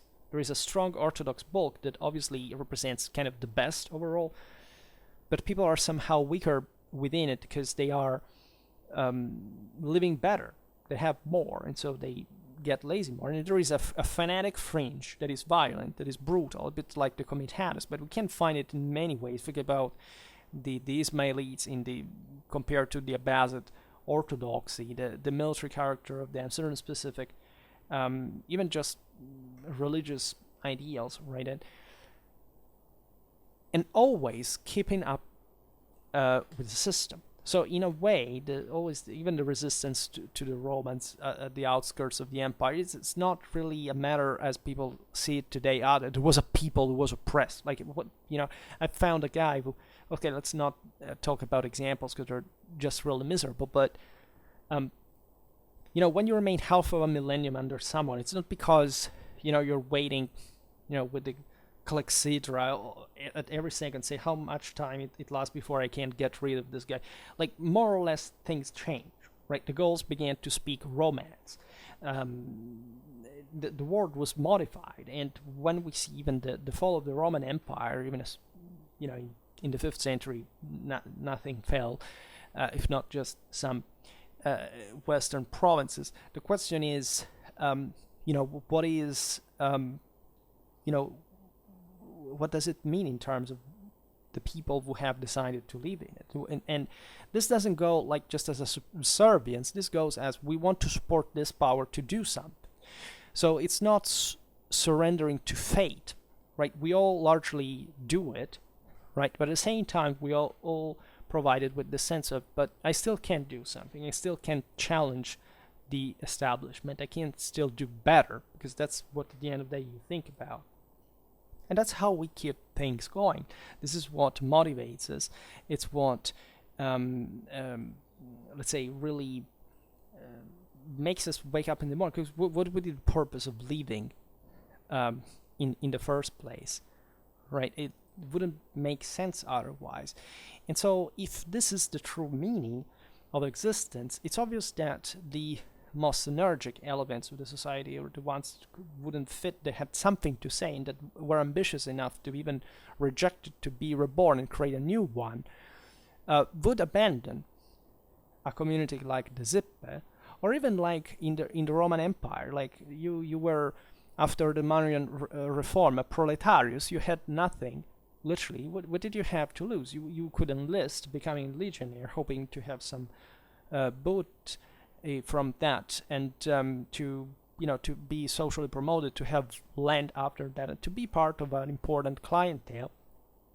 And so you would go at war in the same way. And naturally, in order to succeed, it has to be a successful war, which makes it ever more fascinating when you realize, episodes like the one of Ariovistus were crushed by the Romans, or the Battle of Teutoburg Forest, when it was the Romans who were crushed by the Germans.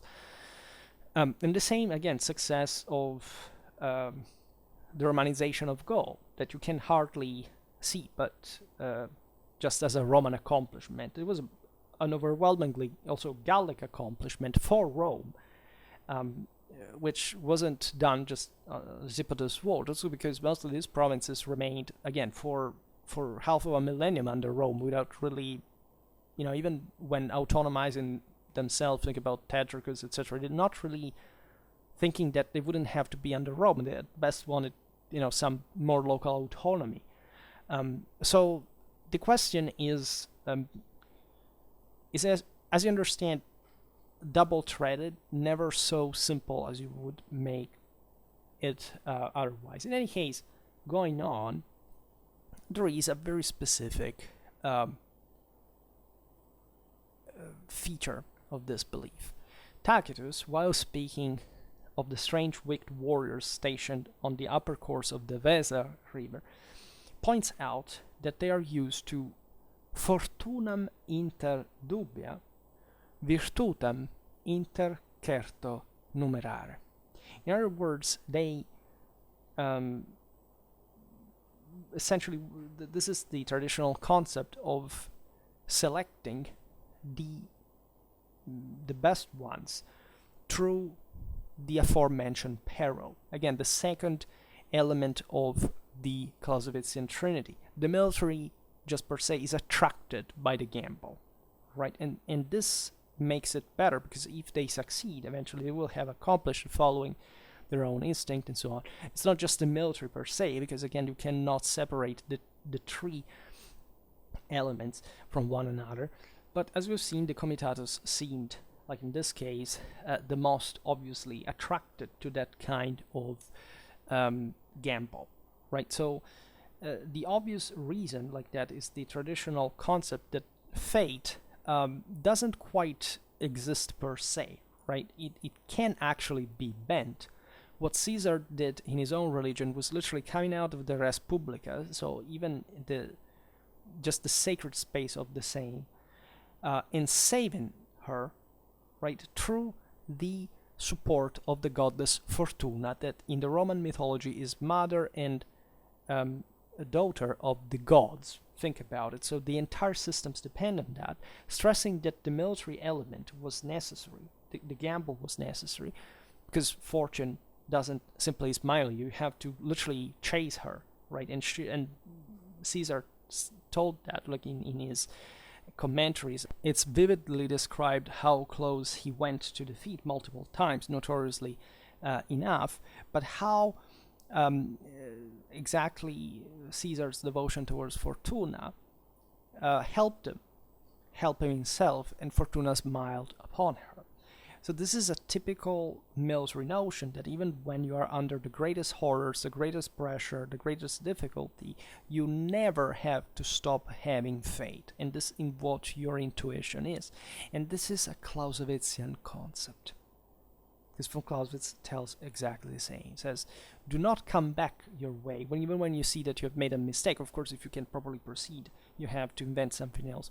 But if the situation is dark, and think about the ancient mythologies where the Furies, the Erinyes, start to materialize together with the angels of death on the battlefield because you're close to being defeated. That's exactly the moment in which you don't have to escape, in which you don't have to give up, you don't have to have surrender. That's the moment in which you have to push the hardest. Because if you have that intuition, follow it. Because that is easily divine, especially if it's bringing you in the eye of the storm, and it's thus making you solve chaos once for all if you succeed. This is one of the single most beautiful pieces of properly of Western civilization per se, because I truly believe that the West is the only culture that fundamentally has maintained the traditional belief, at least so close in realization, even if of course we are so distant as well, but at least to the greatest degree in the world nowadays. And these cultures, of course, the Romans, the Germans, and also von Clausewitz, that's also why, for example, the Marxists, the determinists, materialists hated the Romans, hated the Germans, because they saw, right, within these very values the greatest problem to, of course, the great lie that they are trying to sell you, that is to not to make you die and disappear forever without any fight, and instead of trying to divinely transfigure, if you succeed, in harmony with the universal order that you are the same one to establish. Right, and this is why there is no possible European identity outside of the Imperium, and why we find all these schizophrenic kids that do not realize to be the product of a subcultural abortion, and that still are ethno-nationalistically exalted against. They blame empires. Doesn't matter which they are, especially the ones that actually succeeded in the past, like Rome. Because deep inside they're actually what they still want is to be them, right? And trying to use the nationalist socialist approximations of not human born and not divine born things, such as countries that are born out of the disgregation of the great empires, and not what the rule of the world per se really is. And they're phobic and scared because it's as if you were going in the exactly opposite direction that you need in order to cure yourself and your autoimmune mental disease. Instead, it's going always worse. And they're told from all sides, left and right, that that's what they have to do, because of course we have completely lost the knowledge of these ideas. So there is practically no safety without danger. This is the paradox, that confidence is provided solely by valor, and this valor has to prove itself. Otherwise, it's unspent. Right? There is no such thing. This also von Clausewitz explains. With you're a courageous person, you win. Well, there are lots of people who literally believe that their country is special because or wins war because it's courageous. Yeah, courage is just useful to get yourself killed. If you and actually it stops because you're not courageous enough anyway in front of the first difficulty. If you don't use your brain, if you don't have knowledge, you don't go anywhere. In other words, you cannot be a dignified human being if you're not an intelligent person, for obvious reasons, because you're not going to do anything good or right, especially, and you're just going to fail anyway. Equally, a person who is very intelligent but doesn't act upon this knowledge is destined to fail in the same way. And determination, which is the courage, the specific type of courage, of in fact taking action on the base of what you know through intelligence, is, according to the Clausewitzian psychological profile of the good commander, of the capable commander, in fact, one of the single most important qualities, together with the coup d'oeil, with lots of things that we can't simply resume. But what here classical sources are telling us is exactly what they had already gotten, because they lived in a world where everything worked like that, right? And even von Clausewitz being just somebody who arrived to it after and through the same reality of war that these men were going through, which was quite interesting, while the rest of modern literature was just, yes, looking at things, getting ever more mathematically precise, but not quite in the same way. It took centuries to do so. It's not that they didn't make war, by the way, it's just they didn't have a universal empire to hold. And where did all the moral load for a universal empire come from, if not by knowing the sacred traditional principles? And what was this if not Rome? This is self-evident. Thus, what we're looking at here is the culture of virtus that somehow we still live within as Westerners, right? We don't use the term virtue anymore, virtuos, and so on, but the concept has a dramatic traditional meaning, and perhaps this is unsurprisingly why, of course, it's not used, because anything traditional is being completely erased, and virtue sounds more like, an hypocritic way of saying, you have to be such a good person. And it has nothing to do with traditional meaning of virtue. It's a very specific thing we will see now. And in fact, the mistake is made still at historiographical level, because what virtue, or the Roman virtus specifically, is depicted like when, say, a history teacher is explaining it, is a sort of sum of ethical and civil values. So let's say you have to be virtuous because you have to be a good governor, and yes, also commander. I mean, this weird Roman thing is mostly civil, right? Administrative, yeah, more or less it's like that. The Romans didn't absolutely have a concept like it. It was completely alien to their idea of the world, but nobody really had it. The term, of course, was not used like that, but there was not even an equivalent to what you think virtue, in the way we use them semantically today, actually would mean.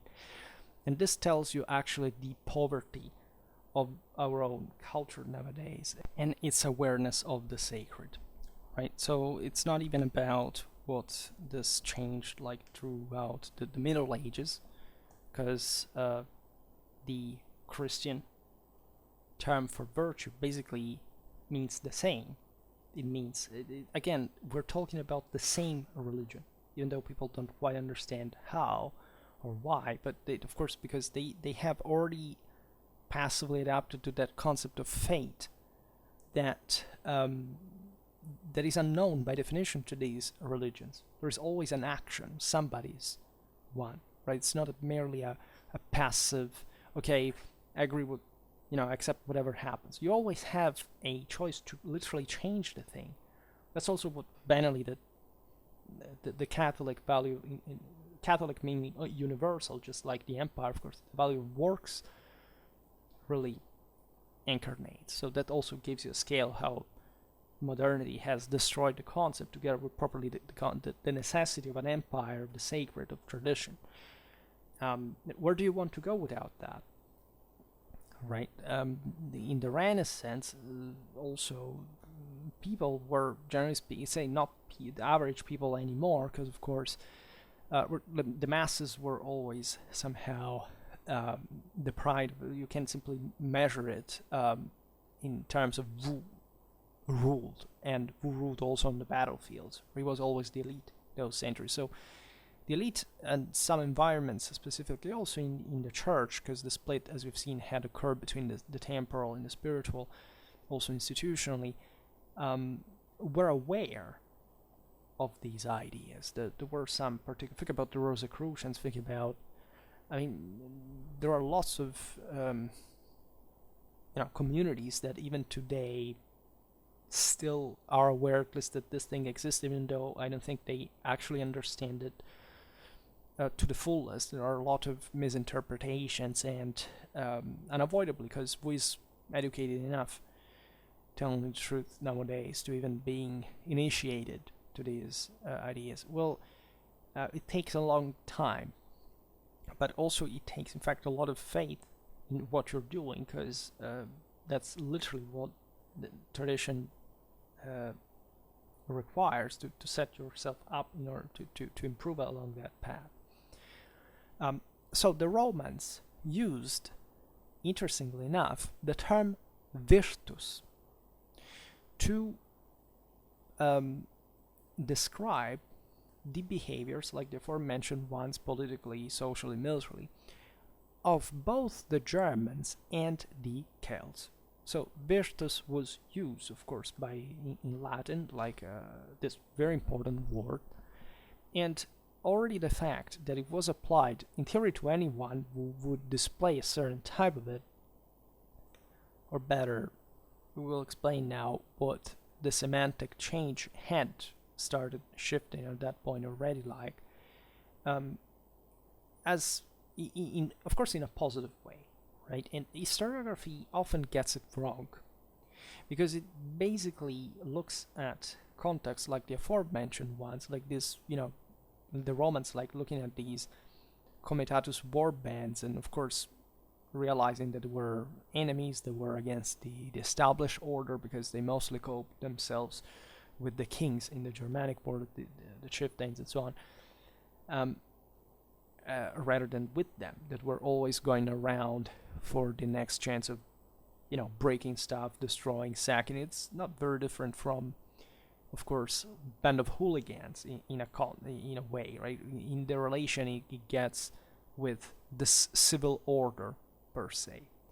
This is a bit more advanced, because of course we're talking about real polities. Doesn't matter whether they were tribes or confederacies, right? So there are something still more than the simple group of people per se, and that have international responsibility. And it's relatively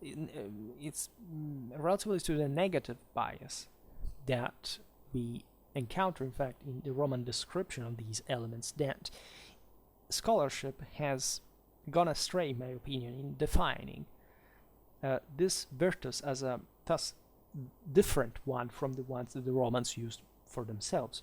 Wrong. Right? This is something that probably didn't belong to their cognitive structures. There couldn't be anything else outside the virtus, just as there cannot be anything outside of the Imperium, because the only true Imperium is God-given, so it can't be two or one. It can be differently distributed because people are a fallen kind, and so they can be won just by a degree by them, but the virtus per se is not differentiated. You don't find like a German virtue literally said by, say, the Romans. You just saying there is the virtue. How do the Germans, or at least some of them that interested the Romans, interact with it? And the same goes for the Romans. Like, it's not that that these authors were looking for a particular virtus among an average Roman peasant or a slave, right? They didn't give a damn about that, because of course it was a game of power controlled by the elite. That was, as we've seen, also the medium with the divinity, given that some of them were also priests specifically. So the idea that there had been sort of a Germanic or Celtic virtue in a demeaning sense in Roman culture is a historiographical severe mistake, and it's literally not expressed by any classical source. The same goes, actually, and I made a video which is about the Indo-European sacred fury that we'll partly address, regarding the same furor, because you would think that virtus audacia, there is the ferg, there are many, in fact, of all the various Indo-European, the other, think about that, languages that, yes, are semantically different as linguistically, right, in the way these peoples as fallen kind imperfectly express them, right? But the concept is truly the same. And actually, there is an equivalence between not just the Romano-Germanic Celtic virtus, but also the furor, because the furor was that Dionysian phase of the ritual in which you had to awaken the darker forces to tame them and make them become the Valkyries, the Fravashi, so beautiful, essentially your own soul transfigured that could rise to heaven. And still we think, the furor of the barbarians, instead the Romans were so well, ordered. This is a mistake, right? The Romans were perfectly aware, differently from the Greeks, that in Thucydides' Peloponnesian War go as far as claiming that only discipline is necessary, that virtus and discipline are always necessary, that tradition and modernity are the key to success when perfectly combined, just like the Uranian tectonic and so on. So in other words, this entire repartition, stereotypization is actually stemming from a poor philological historical understanding of literally, in fact, the classical sources, and often also sources of the later Roman Empire that was shifting towards also more Hellenic reality that naturally was quite different compared to the Romano-Italic one, as far as properly these concepts have been nurtured. I may make a video about this, but just as we were saying yesterday, while the Italic warriors were still, tribesmen, etc., the Italiote communities on the coast were believing in the Dionysian Orphic paradise, which is a completely anti-traditional degeneration, right, that had struck most of Greece already at that point. So there is a huge difference from whichever side you see the thing, and you should make the effort to actually realize that aside from the sides, there is a unique concept. That is what were being expressed, right? So when you find a Roman source talking about, say, the virtus, there are not even many instances in which this is done, of another people, you realize that, of course, there was a valor that was the same universal one. It was recognized by some scale, right?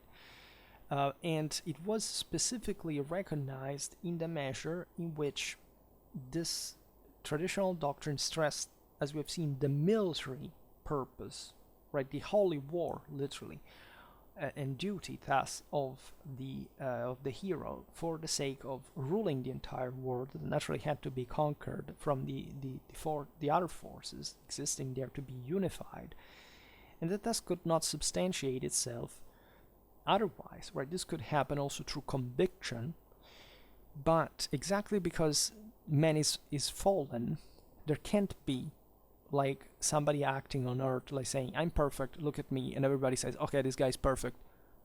We all collectively transfigure divinely, everything comes back to one, it's over. People are fallen, so they don't have, by definition, the full Imperium, so they have to struggle to cumulate one. It's a huge challenge. Is trying to like empty the sea with a bucket. It's the whole problem of how and why, of salvation, of grace. Like, what can men do, right? Do we need a medium? How does it really work? That's also a misunderstanding. Actually, the same Christian doctrine, as far as Christ is concerned, is not really different from even there what we improperly call the pagan one. It's the same religion, just in that context we're telling him on a base of a biblical tradition that it was him, right? But that is the point. Everybody can, because we are a fallen kind, yes, but a kind that can come up as long as we are alive, which is the greatest miracle ever, and that shows the divine power that we can't even scientifically explain nowadays. what's life? Nobody knows, literally. And it's just guesses, and they're not even properly touching on this point. Do you realize that this thing may come from somewhere else? That is not just materialistically explained, right? How can you be sure? And this is exactly the level of the liminal asymptotic direction that all tradition takes, because how far are you willing to really solve all the world's misery, and which price do you give to it, and how and why, right? That's the question you're posed yourself. So the concept that the virtus had something to do with a more beastly courage of the unbridled warrior strength that the Romans were recognizing among the Celts or the Germans is an important topic, because virtus again means, as we will see now, actually, of course, man in Latin, it's the true man, in fact the virile one, but the etymology comes from the Indo-European, of course, which has at the root the meaning to fit, to fix, to put together, to slot, right? It's for etymologically, it's the same root of the same Latin ordo, from which we mutated order, right? It's also the same root word for aristocrat from the Hellenic. And surprise, surprise, there is the equivalent of the Proto-Germanic var, which means true, but also hero, right? And so stressing this, the absolute power of a figure that has to fix the world and to represent the Golden Age. And var there is the same root word for were, wolf, that is practically the Ulfednar. Do you realize what this all means? This is mind-blowing. The Romans, of course, came from a brutally military culture in which, the same legend of the Roman foundation tells, using wolf skins and sucking the wolf's milk, okay, that's blood, and of course mirroring the military brotherhood practices of the ancient Italic warriors. And it was the same thing that I could see still in a German, back during the migration era and beyond, right? And it's obvious that by the point Rome had conquered the world and had done this by introducing discipline in its own armed forces, the world most powerful in the world, etc., these practices were evidently corresponding to a lower stage of development that also corresponded to a military inferiority of sort. These practices stemmed from the fact that there wasn't practically any other way for these communities to fight, but to self-indoctrinate to standards that were enormous, because they lacked the collective capacity to centralize, to establish a professional army, and so on. The Romans had gone beyond, and of course they loathed the other peoples for this, because they said they all do some things, but none of them has created the Imperium. And actually they were right. Rome had defeated them one by one and had established the Imperium, and after the Roman Empire, no other power in the world ever achieved what Rome did achieve. There is a passage from Vegetius that tells us another word, that is the jus armorum, so literally the right of arms, which is essentially what he uses to describe essentially what made the difference between the Romans and the other peoples, right? And that were mostly seen as brute and definitely courageous elements, but also giants that are all, say, the stereotype of the barbarian, of course, but actually present in every single Indo-European mythology. Again, think about the Asen against the Van, think about the Olympian gods against the giants. the enemies are always big, tough, and monstrous and scary, and quite bodily because they belong to the earth, while the chosen race of the gods belong to heaven. So when we read the late Roman stereotype from Vegetius that say the Romans were smaller than the Germans, it's not that they were literally meaning that, per se, the barbarian was just like a German or a Celt.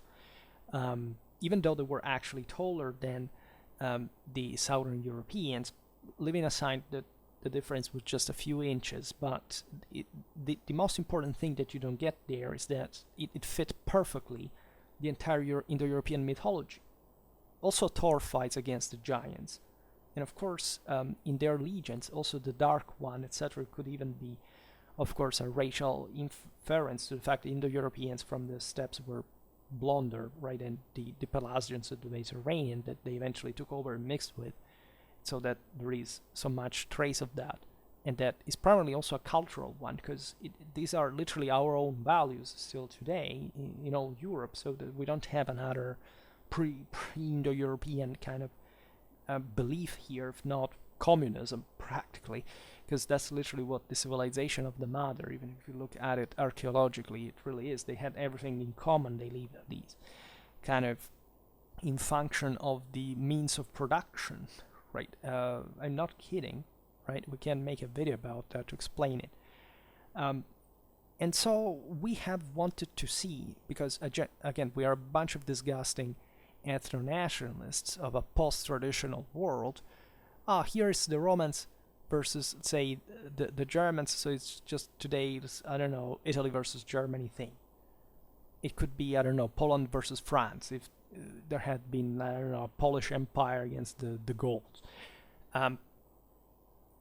It doesn't mean anything. What Vegetius was talking about was obviously a set of values that, of course, were, or these values, like in this case, they were stereotypically attached to the surrounding peoples, but they were surrounding peoples because the center of the world was Rome, and it was the center of the great empire. And so it's obvious that this jus armorum, that as we've seen was the only way to take over the world, which entailed intelligence, military order, discipline, is the reflection of a higher wisdom that is necessary for the traditional hero to prevail. Who is the true god of war, and actually the only god of which all the other personalized characters are derived from as hypothesis in the Norse Germanic religion? Thor, which is actually the young, beefy warrior guy that you would think to be the typical warrior, or an old man like Odin, that doesn't even actually quite do much in terms of physical feats, etc., but just is so beyond mentally. He's a Bizoth in Proto-Germanic that kicks ass everywhere and dominates and rules everywhere. It's obviously Odin, Woden. And so this idea that, of course, like in all mythologies, the giants are dumb, and the hero may even not be a big guy. Look at Cuchulainn. But he fights against pretty big things. The big ones are stupid, and even literally the small ones are the better, because they're more intelligent. They're able to rule a much greater thing than themselves, which is the world, which is that the metaphor, right? It's hardly like a stereotype just because, again, Southern Europeans were shorter than, say, Central Europeans. And the pass from Vegetius is worth being read, because it stresses well how monstrous these enemies were, as far as the devices that were attached to actually were. In fact, it says on the recruitment that the Romans conquered all peoples solely because of their military training. Right? This is, first of all, a very Greek thing to think, because that's what Thucydides was saying before. And Vegetius is more like of a, you know, you can argue a Byzantine source than a Roman one. So I don't want to say anything, you know, offensive there. But it's obvious that the awareness and you know of the world was different in a Hellenic-based reality than say an Italic-based one. And Vegetius is a mix of tradition, but also this kind of Byzantine idea that essentially intellectual superiority is just enough, which is exactly how the Greeks lost to the Romans in the first place. But what he says is still very interesting, because it says, in every battle, it is not numbers and untaught bravery so much as skill and training that generally produce the victory, which is absolutely true traditionally, right? As we just said before from Clausewitz, it's clear you can't be just courageous or just present in large numbers to win. You have to be capable, right? And in order to be so, you have to have been trained, and this was an objective characteristic of the Roman army that remained to the top throughout all these centuries. And other peoples just at the very end, by the 6th, maybe reached essentially the same levels in certain cases, and not really, you know, things collapsing for that matter. So, for we see no other explanation of the conquest of the world by the Roman people than their drill at arms, camp discipline, and military expertise. How else could small Roman forces have availed against hordes of Gauls? How could small stature have ventured to confront Germanic tallness? That the Spaniards surpassed our men not only in numbers but in physical strength is obvious. To Africans' treachery and money, we were always unequal. No one doubted that we were surpassed by the arts and intelligence of the Greeks. But what succeeded against all of them was careful selection of recruits, instruction in the rules, so to speak, of war, toughening in daily exercises, prior acquaintance in the field practice with all possible eventualities in war and battle, and strict punishment of cowardice. Scientific knowledge of warfare nurtures courage in battle. No one is afraid to do what he is confident of having learned well. A small force which is highly trained in the conflicts of war is more apt to victory. A raw and untrained horde is always exposed to slaughter. This aspect is beautiful because, first of all, it shows you how everybody had become a Roman at the time. And guess why? Because of propaganda, not because this was the empire was still standing, having the top military and that was trained from among all the populations of the empire and succeeding, right? And as we've seen in our recent videos, the Roman army was constantly training, was constantly passing down its military historical legacy, was the army of a big empire, right, with a permanent military, with a, at this point especially, in later times, a massive bureaucracy and administration working behind it to you know, rationalize resources in times of crisis, and of course also being, yes, it was corrupt, but you know, wasn't any other reality. You know, do you want to talk about corruption in tribes or in any other empire? So in other words, what the jus armorum that Vegetius talks about in this page really refers to is not at all a substitute of virtus, right? He is, again, reasoning a bit like the Hellenic way Thucydides does. It's just discipline. But what here we see rather as a hybrid is the one that of a traditional legacy passed down through the idea that the constant military training of the Roman legion was per se just teaching people the value of faith, of perseverance, of all those virtues that altogether became the virtus herself. So here he doesn't talk about religion, he doesn't talk about anything else that instead a Roman still at the time of Tacitus would have pointed out, right? So that's how really Byzantine Vegetius is, and in this sense he shouldn't be taken historically, historiographically, or literally as you can simply mix it to what Rome had been, especially in the moment of the growth. Because Vegetius himself at the beginning of the work says, I'm not expert about war. Right? He literally says that. And of course, he was approximating things from his own perspective, which is remarkable and beautiful to read. And of course, he makes the point that this military training is fundamentally providing the Roman with a greater capacity and skill, etc., that he doesn't explain the cause of, just like today we don't, ultimately, but that had to do with the principles that had made the empire in a sacred way, right, and a military one at the same time. So, again, there is here no mention, actually, of a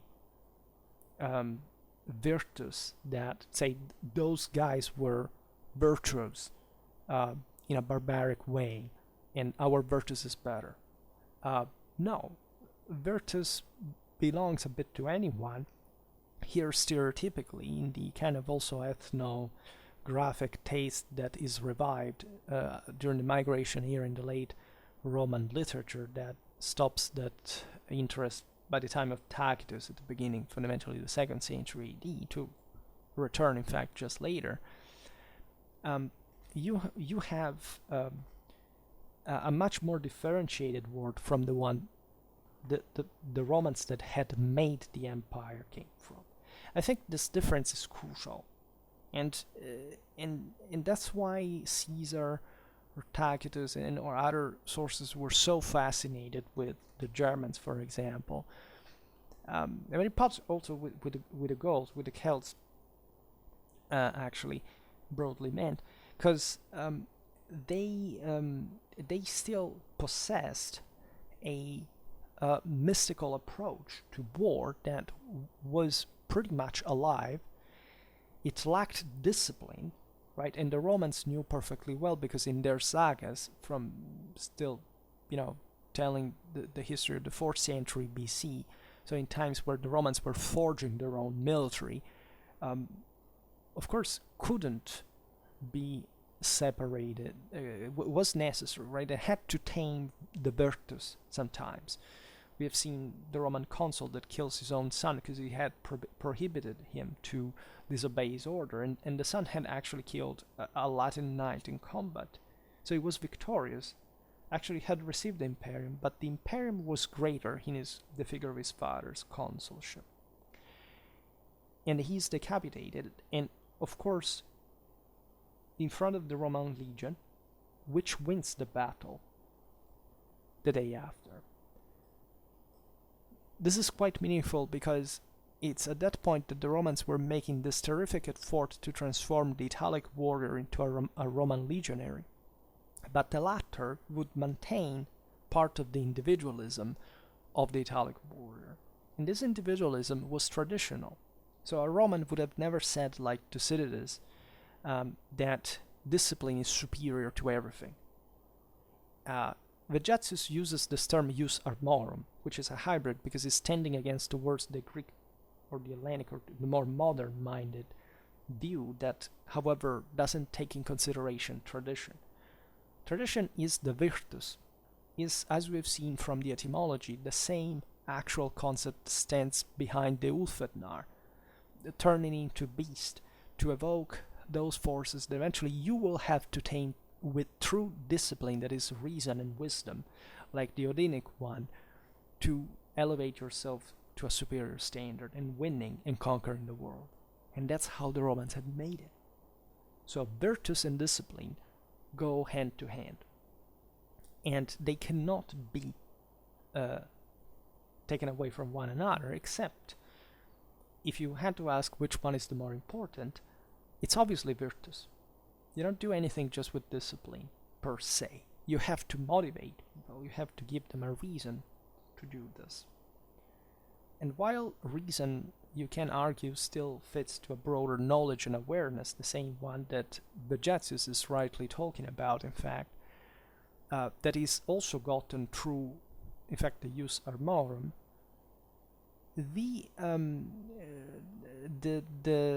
the mere moral force against even just an intellectual order is greater, right? And in this regard, I would like also to analyze the etymology of the jus armorum, because this could be really another mind blower. Why? Let's look at jus. What's the etymology of jus in Latin? Well, it derives from the Proto-Italic jovus, from the Proto-Indo-European heu, an extended form of the root he, which is the same source of other Latin terms such as aevum, so the age, literally, and juvenis, which means the youth. So what does this mean? Right, it's the age of rebirth. It's the age of war. It's the age of Mars. It's the one in which the brotherhoods left for their new life out there, which was either heaven or hell, right? And that was deciding what the order of the world had to be in the process, because the only way between heaven and hell is war in this world. Use, in this sense, has actually a very positive semantics. In fact, it's cognate with the Sanskrit for welfare, health, happiness, right? It literally talks about the age of rejuvenation, which is the same one of the Indo-European Evangelium. It's the birth of the new Apollo, of the golden child, of the Savior properly, of the world. This sung by Virgil, right, in the same moment of the birth of Christ, and that it corresponds to the representation of the Golden Age under Augustus, right? So Vegetius, from the 4th century, is telling us, in a way that he evidently probably doesn't get as far as the virtus was connected with this, because as we've seen, this order could be established just by some viri. But in the Latin term jus armorum, he specifies this concept, that is to say, there is a order coming from the arms, right? Coming properly from the order established with through fighting, right? And the interesting aspect of that is that the arms, of course, etymologically stem from a concept of warriorhood, of manhood as well, right? And so in other words, it's the traditional idea of the freeman provided with military power by God because of his own virtue. And what is not as jus armorum if not the virtus herself, right? So Vegetius was naturally wanting to stress the superiority of Rome over other peoples that in his times were becoming quite aggressive, and so he needed to differentiate, with a pinch probably of xenophobia, not necessarily from him, but as you know, in the Hellenic world had been very, very strong, and that Hellenism had spread even as a concept in the empire further, because the Romans instead had owed their empire just exactly recognizing that virtus even in other peoples and using it to tame these guys, but also to co-opt them to conquer the world thanks to them. And this is a deeply important concept that made the empire itself, and that was lost evidently over time, as the original meaning of the properly of the virtus was probably say detached from this broader systematic comprehensive meaning. A Roman of the 4th century BC would have surely told you the same things that I'm telling you here now, in different ways, in a way that would also blow your mind. In a Roman of the 1st century BC, or one of the first, the second AD, like Caesar and Tacitus, respectively, we're still pretty much aware of that meaning. And that's why they describe the virtus, being aware of how tremendous it was, right? The concept of being able to, to grow through struggle and to fighting.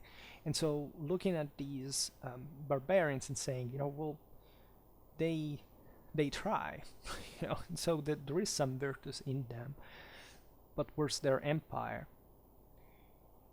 And why can't they achieve that? Of course, we have something else that, in fact, is closer to the jus armorum defined by Vegetius, but that could not ever be separated from the virtus per se. And actually, one could go as far as saying that, of course, the virtus is containing discipline, right? That was the entire point of the Augustan order, right? The imperator is just also a princeps in that case, but he's still a vir. And Augustus, as you know, was tremendously fond of the traditional meanings of the empire, in spite of his monarchic turn.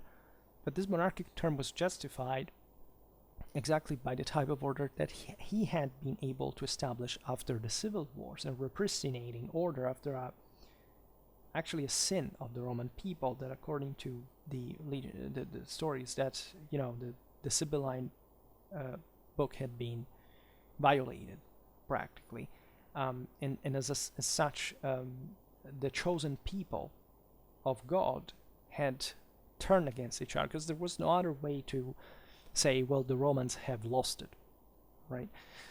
No, right? And the proof was the Augustan order that was reaffirmed, and it could have not worked without, at that point, also the virtus of other elements that, fighting as auxiliaries with that same ferocity, would become Romans themselves after the military service, right? So I think that finding in Caesar, that is Augustus' adoptive but exactly father, because of it in Roman law, and in Tacitus, that is a ultra, senator, right, noble, traditionalist, and so on. This kind of reference to the Celto-Germanic virtus is beautiful, right, according to the original meaning. And when you look at Celtic and Germanic warfare, we've seen this multiple times. We discussed the fiannas, we discussed the comitatus, so we know what that constant group solidarity was designed for. It was essentially, again, the base for these war bands, in case of victory, to establish a higher order, right? That's how, after all, this all, like the passage from the tribes to the confederacies had happened. It's cohesion, it's ever greater military organization, very gradually, but still so, right? The idea that personal valor, however, was the base of this, was always recognized in these cultures as well, even ending up to constitute an objective military and political hindrance, because, as we've seen, there was a competition between the reges and the duces in the Saint Germanic world, but because there was no pre-existing order, so the only way to make it work was that one. We've seen it even after the disgregation of the Carolingian Empire. When you look at all these lords that fight against each other and develop into a military class internationally recognized, well, it's not that they work to destroy, they work to rebuild through a new vision.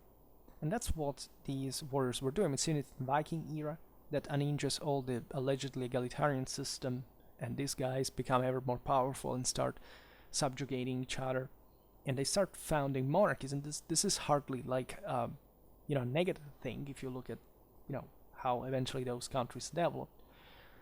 This had been the case also for Rome, that had created her own military machine that wouldn't stop conquering for 400 years, in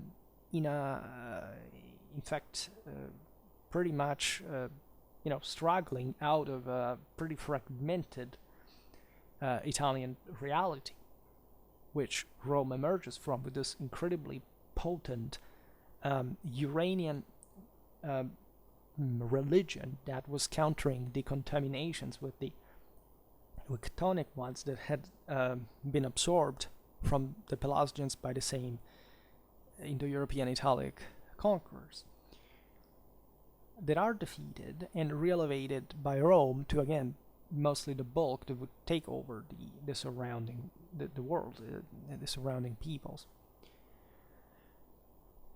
It is obvious, as we've seen in the same Roman sagas of the 4th century BC, that individualism was a problem, that virtus does have to do with that. But there can't be a backbone in that regard just through collective training. First of all, these peoples didn't lack, of course, but was less by scale than, of course, the one of the Roman military. There are many beautiful works even from the 19th century, such as Bearskin. That is the history of Berserker, basically, but in 19th century source from actually an older tradition, but it was fitting pretty well what von Scharnhorst and von Clausewitz were telling regarding these topics. You need virtus and discipline at the same time. And the interesting aspect of this all is that in part of the Celtic, say in the surviving Celtic cultures, mostly the Gaelic one, and in the Germanic sagas, Germano-Norse, we can see more retrospectively. Why? Because when Rome was evolving from a tribal background into a, what we know as the empire, largely, yes, there were other peoples telling her history. Think about Polybius. But as far as the say the older history was concerned, of course, there weren't so many watching. Right, so we know abundantly, but at the same time, for the importance of Rome, a few. Instead, in the Middle Ages, the fact that the sagas were recovered, that there was an episode was transmitted, etc., has allowed us to also grasp a lot from the same Celtic and Norse source about what they thought about this kind of heroic, Homeric kind of lifestyle, per se. This is interesting, again, because we have the Iliad, for example, just because of the aforementioned greater segmentation of Hellenic culture over time. The Romans rose so fast that we don't have it for them in the same way, right? They were crude, and as such they wouldn't write, just like the Germans didn't write. By the time, however, in which we are very lucky to have the Germans documented by the Romans, that had at that point a hell of an historiography. That's why it is important to study all these peoples comparatively. I mean, if we hadn't just made this comparison etymologically, historically, literally, would you have understood the whole thing? It would be impossible. So in the West we have this dramatic possibility of doing it, because in Asia it's practically impossible to do the same thing. Like the combination of Hellenic thought and then of the Roman Empire and then these northern peoples is unique in its kind, and tells us also a lot, of course, about other peoples in the process too, right? For example, the use and passion for duels, for champions, for single combat, before, during, after the melee, or even in substitution of the battle, even though this rarely occurred in practice, especially when actually big wars were being carried out. is well documentable in Celtic and Germanic warfare to understand a bit the perspective of the warrior. The sagas are about that. Of course, it is brutal. You know that the context of these stories is basically constant war, fratricide, incest. It's terrifying, right? But that's literally how they lived, because the tribal disorder required that kind of constant settlement through arms as well. And it couldn't be but that, right? And the Romans had evolved from it so that they remembered it, and they could see it in these other peoples by knowing them, because Tacitus doesn't tell you things, but I mean, Augustus spoke with a druid. Cicero was friend with a druid. These people talked, right? They knew each other well. They were living side to side. So the question there is, of course, when we look at a Roman historiography, it's not that we're reading like an average book that answers all our questions. It's obviously a political instrument that tells stories, of course, also through propaganda, but to very intelligent, practical means that we have today the means to analyze and to correctly explain. And these meanings here are some among the most important, right? The Celtic and the Germanic worlds were constitutionally organized for warfare as much as the Roman one. The Imperium is a purely military principle, and the Celto-Germanic world was just doing that, right? And there we find that the dichotomy created between the political religious leaders and military leaders, that is to say between reges and duces, is not present like in the Roman one. In Rome there is a sort again of feudal hierarchy, but everything derives from the Imperium that can be held by different magistrates at a time, but that, especially with Augustus, is compacted by a single, through a single medium, in fact. This is because, of course, the Roman state, as much as its military art, had evolved on a rational and geometric line, so to allow the concrete and legal mentality of the Romans to use the definition of jus armorum, as we've seen centuries afterwards in Vegetius. But it's the same principle of geometric painting on the Hellenic basis. Like, it's the idea that the older Indo-Europeans were obsessed with the perfection of celestial bodies and order, etc. And so it was particularly important as a polity to develop with a unity of, for example, temporal and spiritual power. The Celtic and the Germanic world had evolved differently, because not having such hierarchies, they approached the thing from mainly a mystical level, and that's why we have such a lot of stuff. Also, again, everybody did at the time. As if you read again the Roman sagas, they are highly mystical, because literally read Dumezil's Camillus, for example. It's incredible. If you actually look at what some passages, some hints, if you're not an expert, you can't even think that those words may have that meaning. Some references of the day, of the stars, it's all connected to it. I'd say that the Celts and the Germans, for this reason, of course, developed the concept of virtus in a more military direction, as it was closer to also the original one of the Romans, and remaining much stronger. So the idea that in theory, like, there is no such thing like a state, not because these peoples would have not wanted to create one. As soon as they could, they would. Right? That's also what they immediately do as soon as they settle in the Roman Empire, right? And they become Romanized themselves.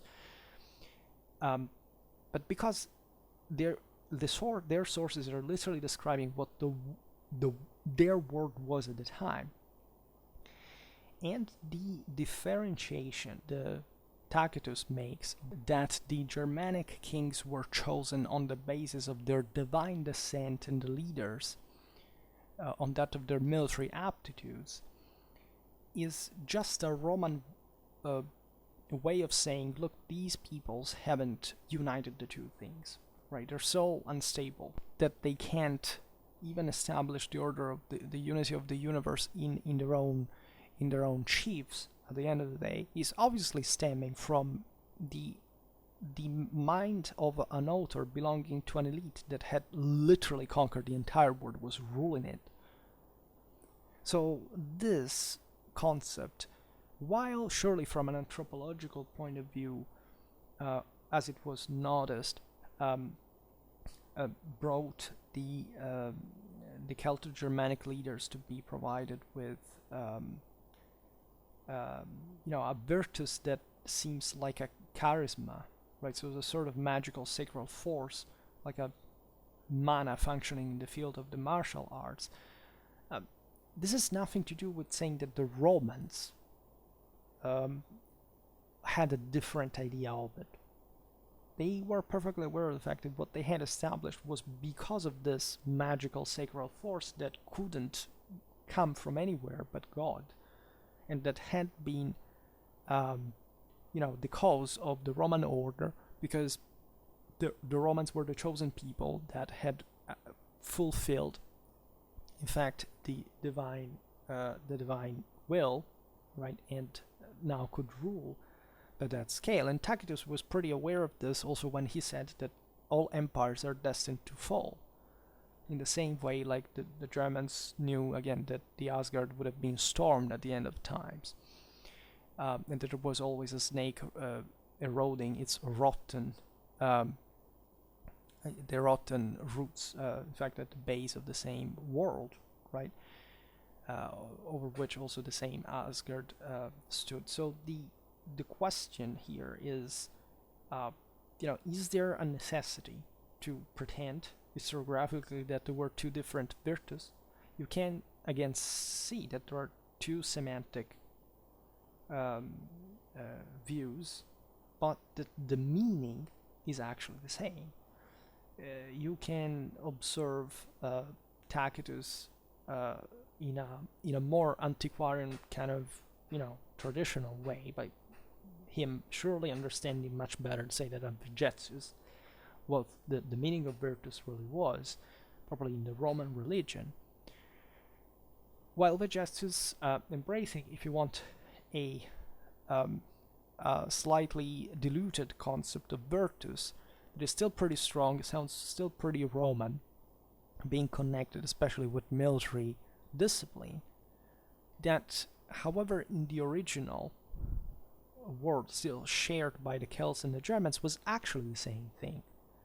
Because even in that word there was the same tension of saying, we have to organize our forces in ways that are effective, and the same war bands were essentially an exasperated creation of the same. The Zippe had its own forces, but they weren't so shockingly powerful as the war bands, right? That were still, yes, not the order, and that were blended with the order because the kings had these bands at his service, but were contributing to toughen up also the entire system, right? And so making it so dangerous, for example, as, the Alemannic infantry charges were by the time Vegetius was writing his epitome. And we have seen how, in fact, perhaps even Vegetius' stereotyping against other peoples is actually the product mostly of a defensive mentality that has lost the initiative, as opposed to Caesar's ones, or Tacitus' ones. It is actually just the eye, in the first case, especially the eye of the conqueror, that comes already from an established background, and is just expanding the boundaries further, and that sees these people, so giving them a chance. Realize that Tacitus also was, as an oligarchic exponent, of course adverse to the imperial policy of extending the citizenship to these peoples and conquering, etc. So of course he would show also maybe this Germanic virtus as, yes, there is the virtus in them, but still they're pretty bad at handling it, because everybody has. These are warriors, they have chosen that way, we recognize it, but they're not as in harmony with universal order as Rome has proven to be. And that's why they don't have the power that we have. So that's another thing.